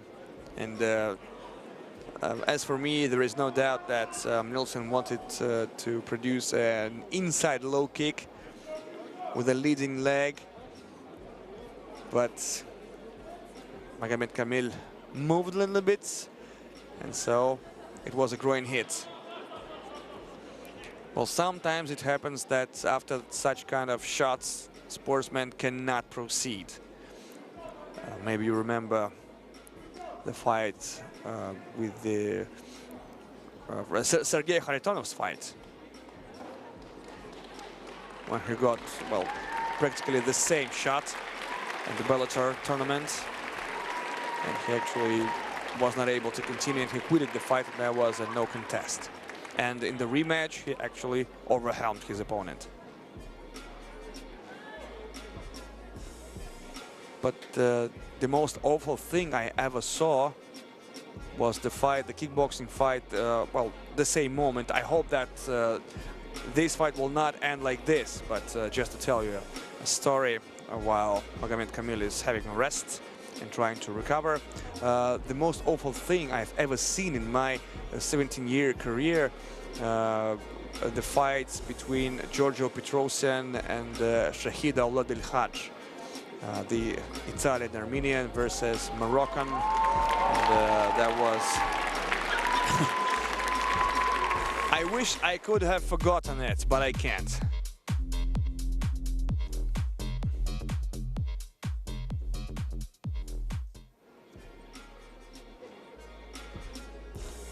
There is a technical timeout, or the medical timeout, whatever you want, and the fighter has 5 minutes to recover.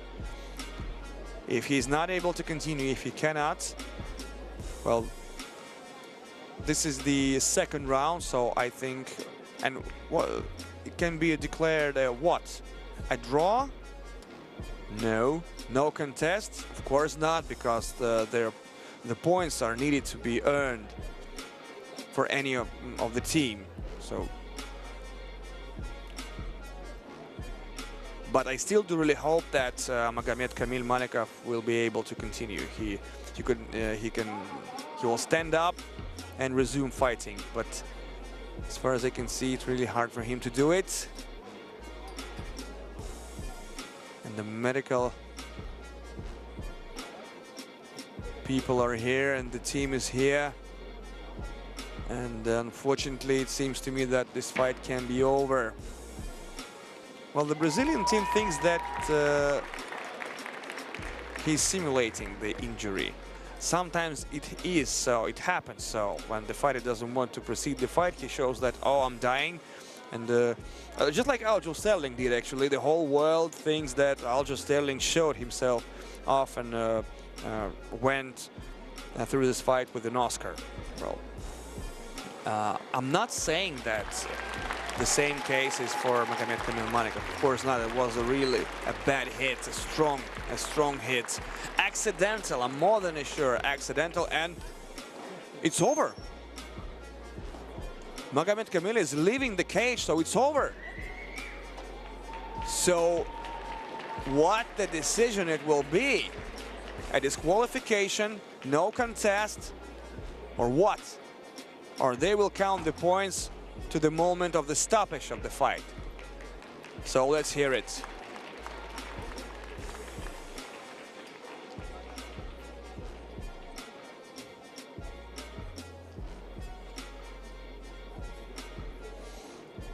Well, that's a shame. It's really a shame when the fights end like this, when the winner is not declared after 3 rounds or after a knockout or a submission. Well, that's a shame. That's not good. This is not the way the fight should be stopped. But this is life. This is sport, and sometimes, well, we have such sad moments. I do really hope that Magomed Kamil Malikov will be okay and that he will recover as soon as possible. But the main thing now is the decision. So Sergey Grom is here. Let's hear it from him. Господа, решение готово. В связи с неумышленным запрещенным ударом бойца красного угла поединок признан несостоявшимся. Судейское решение выносится по запискам за проведенные раунды. And now they count the points. After 1 round and a half. And the digital stage, of course. And so the man from the blue corner wins according to his advantage in the digital aspect. So Magomed Kamil Malikov not standing on the canvas in the cage, he is declared as a winner. Well, it is what it is. We can just accept it and wish Magomed Kamil Malikov health and the quickest recovery. So this is the new reality we're living in right now in the world of MMA, because in a usual MMA fight, if something like that happened, and I hope we won't see the replay of that because, oh my God, that was unintentional, but that would still look very painful. So in the real MMA world, if that had happened, the fighter who committed the illegal move would have been just disqualified and that's it. But since they had a digital part where Magomed Kamil Malikov excelled, beating his Brazilian counterpart or opponent, they summed up the points that he got during the fight until it was stopped, and the points he got in the digital part, and he was declared a straight winner in this one. So that is an interesting one. I'd say this is historic to a certain extent. Better or worse than the traditional rules, do you think? More fair, I think. You know, in the traditional rules, just you do something illegal, you're just disqualified, that's it. They declared it as a non-contest, but they counted the points that they got to until this very particular stage in a bout where, you know, that thing happened. I only wish good health and quick recovery for Malikov, because that really did look like a nasty shot. Well, yeah, let's hope he recovers quickly. Look, that brings us to the end of the fighting, but we've seen 4 fights in quick succession there. It's been my sort of introduction, really, to the sport, pretty much. I haven't been watching it as intensively as that before. What were your impressions? Because to me, the fights all seem to be pretty varied.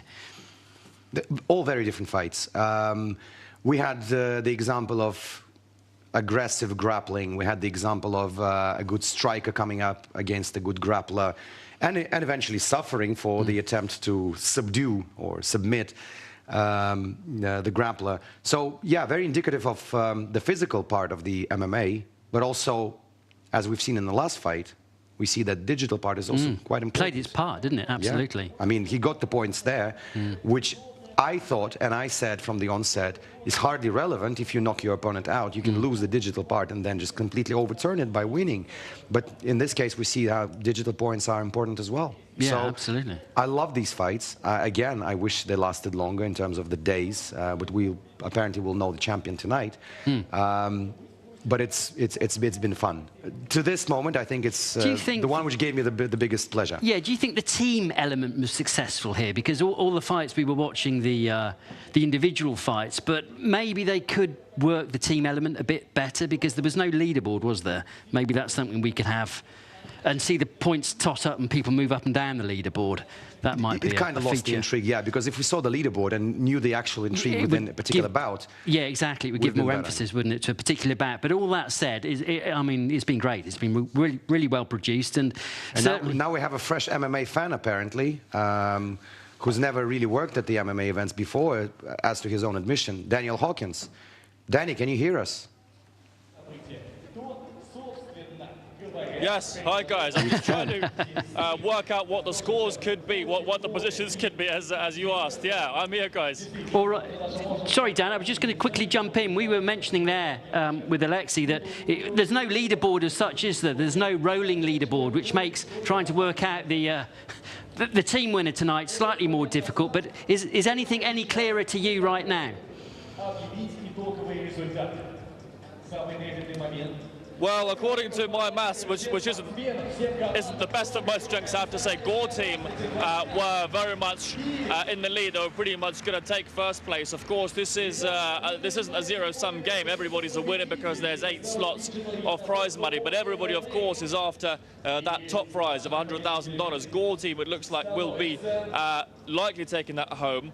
The other 2 teams in contention for that will be decided once we work out what's happened with the points after what's happened here. I heard Alexei just briefly commenting. And I believe that was Team Kuznia that has taken first place just as I'm going live to you guys. They're going to bring out the winners to collect the trophy just to my left. And yes, they are the champions, Team Kuznia. I can't tell you how many points they got, as I say, but they're going to be brought out to the podium just here. Stas, my cameraman, can try to maybe zoom in on that ceremony. The prize is being handed out, and what you can actually see there being given to the teams are the traditional Tatarstan hats, Tatar hats. This is a hat that's traditional to this region of Russia. And they are the crowns that the champions are going to be given. And there they are approaching the stage right now to pick up that rather futuristic trophy, lifting it high into the air. And you can hear the crowd go wild.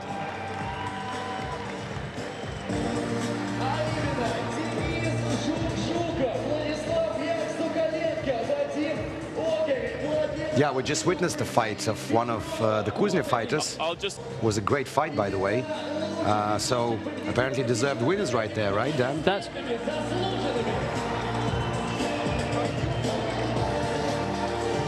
Oh, it's probably too loud and Dan cannot hear us. Okay, well, just to clear up for viewers at home, we're looking at the prize ceremony, really, because Kuznia have won the Phygital fighting. It was a very close contest. We were thinking that it was going to be Gore, a Russian team, but Kuznia, another Russian team, pipped them to it at the end. And it seemed to be that decisive fight that we watched, didn't we? The penultimate one, where Sukalenka beat a fighter that you know, Hamzin, in what was a very telling bout, because it looks like that those points that he picked up was enough to push Kuznia into first place ahead of Gore Union. So we were watching the ceremony there, and then we got cut off, so apologies, that's why we lost Dan. But it was a very close contest, and I particularly like those hats, because you do get crowned a champion, don't you, with those, those nice traditional hats. It has this traditional flavour. I'm actually reading up about Kuznia here. They were the champions of Phygital Games number 7, and apparently this time they brought an even better lineup, a better squad. Believe it or not, Vladislav Sukalenka, who fought against Hamzin and beat my pal, no love lost there whatsoever, he is the winner of the World Cup on fist fighting. So he's not a pushover, he is a serious fighter. There are proper champions. There were proper champions, whether they were national champions or in different disciplines, absolutely. I mean, it was an extremely high standard, and that's something that several of the fighters told us when we got to speak to them, many comparing it actually to the UFC too. So congratulations to Kuznia. They are a champion at the Games of the Future, and before that there was another champion that was crowned. It was in a different discipline though. It was in the ice hockey, and that Liga Pro managed to beat a Cosmos X17 side. And it went to a shootout. It was an extremely close game, wasn't it? A great one. I think we're going to run highlights in a second. But you tipped Liga Pro, have to say. Fair play to you going into this. Many thought Cosmos would be the team because Liga Pro had quite an exhausting contest against Akbars the day before. And people were perhaps suggesting, you know, these cumulative games of ice hockey would take their toll in the end. But we'll run through the pictures because it started with the digital contest, and that was on the console. And Liga went 3-0 up in that, and one-way traffic for them. It was one-way traffic, and there were a few dirty tactics. Can I use the word dirty tactics? Time wasting. Anyway, you can see the reaction when they scored. That's the captain. Yeah, they went 3-0 up, and to protect that lead, they actually, so you might see incidents here, they decided to keep the puck for considerable lengths of time and not put it into play. So. Listen, when in football, when Jose Mourinho's Chelsea did that, occasionally, no one really complained. There's a bit more finesse, you know. There's sort of, at least there's a bit of passing going on. This guy was just turned his back to the rest of them. And, yeah, well, maybe this was a little too much, but it proved effective in the end. It was. And anyway, so we went on to the highlights in the physical stage, and Cosmos scored 2 goals in the first period, and then another in the third period to make it 3-3. Yeah, well, expertly played by Liga Pro there. They knew that they were on fire in terms of the opposition was scoring against them, and they had to, you know, extinguish that blaze. What they did, they time wasted a little bit. They suppressed the game a little bit, and it went into the shootouts where apparently their goalkeeper was an absolute superstar. It was, and the guy who scored the winning puck. And the guy who scored the winning... A defender. Defender, yeah. Dmitry Miachov, is that right? Have I pronounced it correct? So, you know, a cool head right at the end.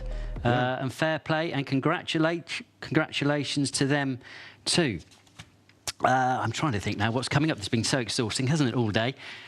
We have an interview coming up, we have an interview. Yeah. We have an interview because from the winning team, our reporter in Kazan. It was a nice scene, actually. The guy from Liga Pro who won and he had the trophy, he came running over to us and he gave us this interview. Oh, and I think we have a special guest here. Yes. Hello there, sir. Hello, guys. I'm Sergey Filipov. I'm a captain of the winner team, Liga Pro. And first off, congratulations, man. You did it. Yes, we did it, finally. We were preparing for that for such a long time. Maybe half a year we spent on that. Wow, you took half a year of practicing and training just for this moment. Yes, and all worth it. All right, the main thing is, are mom and dad watching? Sorry, I didn't get it. Mama and Papa смотрят. Of course, my grandparents and my parents. Okay, my family is watching it for sure. I'm so thank them that they helped me a lot during my life to prepare for this moment. Good job, man. You guys did great on the ice, great on in the shootout. Congratulations, man. Tournament champions. We are the champions, man! That's right. All right, guys, back to you in the studio. Woo! Yeah. Tim loving it too. I'm a bit jealous because he actually gets these raw emotions coming from the skipper of the winning team. Did you notice how similar they looked? They almost looked like twins. What, you're saying Tim's got a career in hockey ahead of him? Or past him, but yeah, definitely he should try. He should try. All right, yeah, and it was a great trophy. Do you know, I've got some facts and figures on that trophy. Do you want some? Because we've seen it lifted twice. I think we've got time. So obviously, apart from all the money, it's all about prestige and taking that trophy home. The concept of the trophy was invented by students at St. Petersburg State University. And then the design was handed to an architect in Kazan. Then he made 5 plates, which constitute that trophy. They represent the 5 categories or the challenges. So that's sport, tactical, battle, speed running, which we haven't come on to yet, and technical. And there's a light that burns inside that is symbolic of the mascot Mir, the firebird in Russian folklore. All right, now at least I know what I held in my hands a few months back. Ah, well, yeah. Yeah, I actually got to hold Is it heavy? That or not? Not really. I think it's about maybe 2.5, 3 kilograms. It's not like the Gagarin Cup or, you know, a Champions League Cup, which are a lot heavier.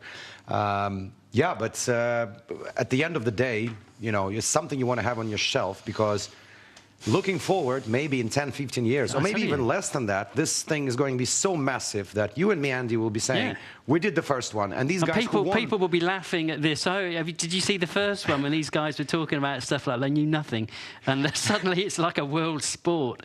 So, well, fingers crossed it could go. But the athletes will be having these on their shelf saying, like, we won the first ones, you know? Yeah, it'll be priceless. Of course. Parts of history. Now, look, basketball was also continuing today, and it was going into the group stages, but we wanted to catch up with a basketball fan, and the thing we liked about this guy is that he actually wanted to talk about Dota, which is the multiplayer battle arena game which we're getting an education on, and he's a big fan, so this is what he told us. So, could you tell us your name and where you're from? My name is Ivan, and I am from Serbia. One day I definitely want to visit you guys. Hopefully I'll get around to it. But anyways, what brings you here to Kazan?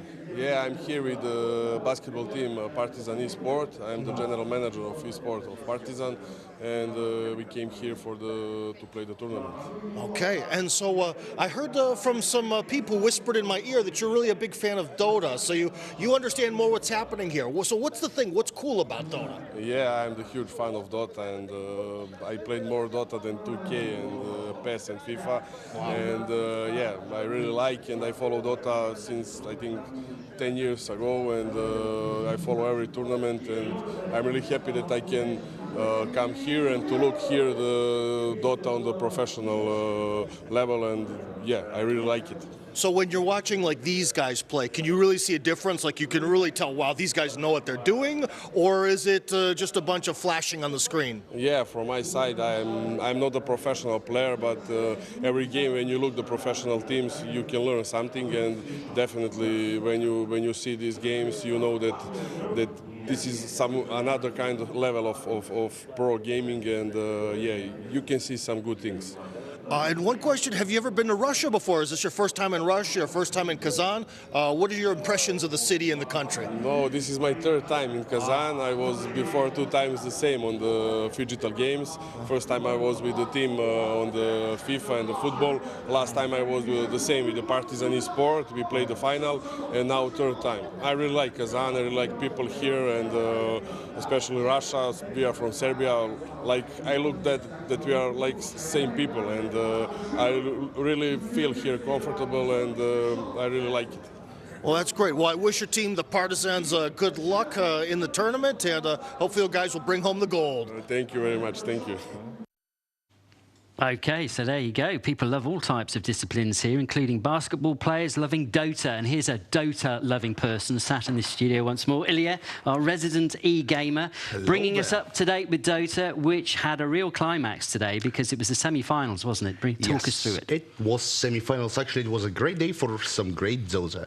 We had 2 matches, one between LGD and Invictus Gaming, and the other Extreme Gaming versus Boom Esports. Both matches are classic. I suggest we just discuss a little bit the first one between LGD and Invictus. IG. Oh, right, yeah. Which one had the Rampage in it? Don't spoil it. Oh, okay, I'm not spoiling it. Later. So yeah, here's the highlights of this match. Actually, they played only 2 maps, both won by LGD, and those were tight games. They were close, but throughout both games, the LGD team had overfarmed the opponent team by some 1,000 golds. That's a good sum for it. Here are some of the team fights during the middle stage of the game. Well, I know you probably do not understand. So team fights is effectively when all players from all sides are fighting each other at once. And usually it's 5 versus 5, and yeah, those are things that affect the results of the game. LGD were good. I told you already, they are titans. They're legends of Dota. They were here when it was not Dota 2, but just Dota, played on Warcraft 3 engine basis. Yeah. And I'm looking at the stats here. Since they were established in 2009, they've won $25 million playing Dota. Because they participated practically in each major tournament since then. Well, they shuffled their team constantly, changed players and stuff, but they were always there. They played for it. They were third on the international last year. Yeah. So those are my second favorites on this tournament. But let's cross... And this is still the first semi-final that we're watching, is it? Yep. Nope.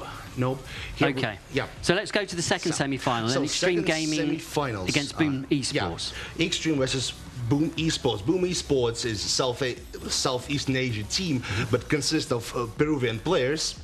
And Extreme is a Chinese team that has a legendary player nicknamed Ame. He's been there for, well, quite some years, and he recently had some sort of a vacation for a year away from professional Dota, but now he is back. I read comments about this game earlier, and half of them was like, Ame is back, the legend is here. And yeah, we will see those two teams, LGD and Extreme, fighting for... but just bring us back to that one game from Extreme Gaming, because he did something special, didn't he? You told me he killed 5 of the opposition. Yeah, it's called Rampage. Okay, thank you. There we go. When one player... That's the word I know. Yeah, that's when one player kills all 5 enemy characters. And usually it's a big thing. And I think it was the... Yeah, here it is. I think, yeah. There we go. Now it's triple kill. Wow. Anti-Mac chases its enemies, ultra kill, and then it's Rampage. And here we see the climax of the game, the duration will fall soon. Yeah, so that was the first Rampage throughout the tournament. Yeah, how do you do it? Like, explain to those, not you, but how does one do a Rampage for those who don't know how to do it? Well, I think it's preciseness, knowing what you're doing and knowing your character. And usually rampages are made by carry heroes that've been farming gold and items whole game, and now they have capabilities. You know, they're like late game terminators for the enemy. And basically one of the goals, one of the strategies of many teams is to prevent enemies carry from earning gold and experience, just keeping him low and down, always picking on him, bullying practically. Right. So that's it. And yeah, tomorrow we'll have 2 games. First one will be like losers finals, I would call them. Of course, the teams are not losers. They've shown some great game, some play styles not many will be able to copy, at least. And after that, we will see the grand finals between LGD and Extreme. The winner will take $350,000. That's a lot of money, isn't it? That's quite a good sum. Actually, the prize pool for this tournament, $1 million, is a Tier 1 tournament prize pool. It's not insane, though, is it? Because I know it is not Dota insane. tournaments like the International, which is like their World Championship, $40 million was? Well, it was the record prize pool of 3 years ago. I think it was 2021. Yeah, it was 2021. Since then, it has not reached the same height. But anyway, $1 million is still a big sum for a tournament. It's actually a tier tournament that teams are willing to participate in. That, well, we see here Titans, tier 1 Chinese teams. Absolutely. So who's your pick then for the final tomorrow? I don't know. It's hard. Yeah? Actually, I was sure that I will see LGD here in the finals, but I don't know. I stand for Ami because he's a great player. Yeah. I like him. I've been watching him since 2019, I think. I think it will be a great match. And actually, interesting thing about it, it will be held not in the format of best of 3 like previous ones. It will be best of 5. Best of 5. Okay, so the first to win 3 maps. Yeah, 3 maps. So it might be up to 5 games during one match. 5 maps. Yeah, and look, the 2 Chinese teams, through. This is what you, because you were, I'm not sure it's the right phrase, but you were sort of moaning to me in makeup that it's always the Chinese that go through, so boring to watch. Is that? But they are strong. Come on. Yeah, they're strong. They're strong. They really are. What do you like? What don't you like about them? I don't know.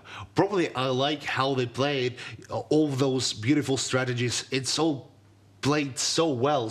They're so tied together because they train a lot. A lot. So that's a positive. What's the negative? Negative, I don't know. Sometimes. Come on, you told me they were boring, mathematical, too predictable. That's not a con of it, I think. But sometimes, even in the middle stage of the game, you know, around 20 minutes in the game, you can already. Well, I'm sure you're not alone, Ilya. Already tell. You know, I'm sure the people out there will be saying, I agree with Ilya. Just let Ilya know. Send us a few messages. Drop us a line on our website, and we'll be interested to know what you say about the different styles of how to play Dota. Now, since we're at Dota, we first of all got to thank Ilya for his incredible contribution. As always. And we have a report from our correspondent who spent a day with Dota teams trying. Will they break your stereotype of e-gamers? That's the question. That's true. Let's watch that one then.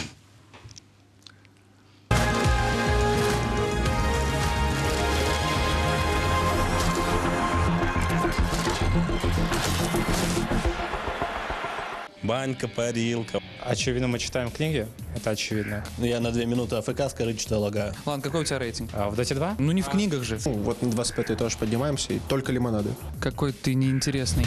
Всем привет! Сегодня мы узнаем, как проводит свой день среднестатистический игрок в Доту 2. Погнали узнаем. Привет. Привет. Как тебя зовут? Есть ли у тебя какой-нибудь никнейм? Да, меня зовут Миша, никнейм Пупырчатый ежик или Филипп Филипсов. Пупырчатый ежик, это очень мило. Да, как-то шашлыки жарили, но не из ежа, просто стояли, да и так пришло в голову, вот с тех пор такой никнейм и есть. Вообще задумывалось как Бахас, но читают все как Баксас. Слушай, нас интересует, как профессиональные игроки проводят свой день. Лично я не игрок, я менеджер, но я просыпаюсь раньше всех, в часов 8-9, чтобы все проконтролировать. А во сколько просыпаются твои ребята? Ну, часов 10-11 где-то. Я просыпаюсь в 10-9 и строю своих ребят. Я пишу, у нас есть определенный чат. Закрываюсь на замок, и 12 часов я там просто обитаю. Профессиональные игроки, они встают ровно в 7 утра, делают зарядку, пробежку, идут делать себе смузи. Спустя 12 часов я со своего рабочего места встаю, и мы идем гулять. Какой ты неинтересный. Чем завтракают обычно игроки? Макароны болоньезе. Вот там, пока крутил мясорубку, она все время разваливалась. Я могу только предположить, что одноразками, там, айкосами они могут. Во сколько начинаются тренировки, во сколько они заканчиваются? У нас больше начинается в 4, то есть всегда с 4 и там до 8, до 9. Как можно опоздать к 4 часам дня, вроде бы, да? Но в теории это, оказывается, возможно. В плохом настроении могу по 15 часов сидеть за компьютером. 7-8. Дней? Часиков в день. Где обед? Где вы? Где вы, люди, едите? Я так думаю, что обычно это доставка. Зачастую ты сидишь в дискорде с ребятами и слышишь звонок в дверь, всякие пацаны, оп, курьер приехал. Я на 2 минуты АФК, скажите, что я лагаю. Как вы расслабляетесь? Очевидно, мы читаем книги, это очевидно. Ну, есть такой вариант, как пойти в тренажерный зал, то есть у нас ребята любят тренажерный зал. Контент снимаю в ТикТоке, кстати, 1 на 1. Вот с ребятами из Казахстана, я, кстати, сам из Казахстана. Вот на 25-й тоже поднимаемся, и только лимонады. Очень нравятся всякие там этажи, есть свои специфические.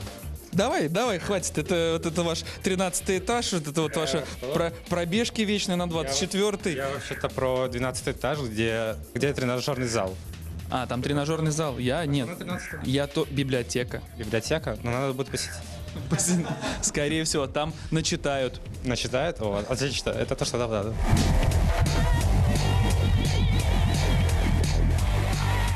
Ну что ж, вот мы и познакомились со всеми игроками, вот мы узнали, как они проводят свой день, как они тренируются, с чего они начинают свой день и чем они его заканчивают. Надеюсь, всем понравилось. Всем пока и следите за нашими играми.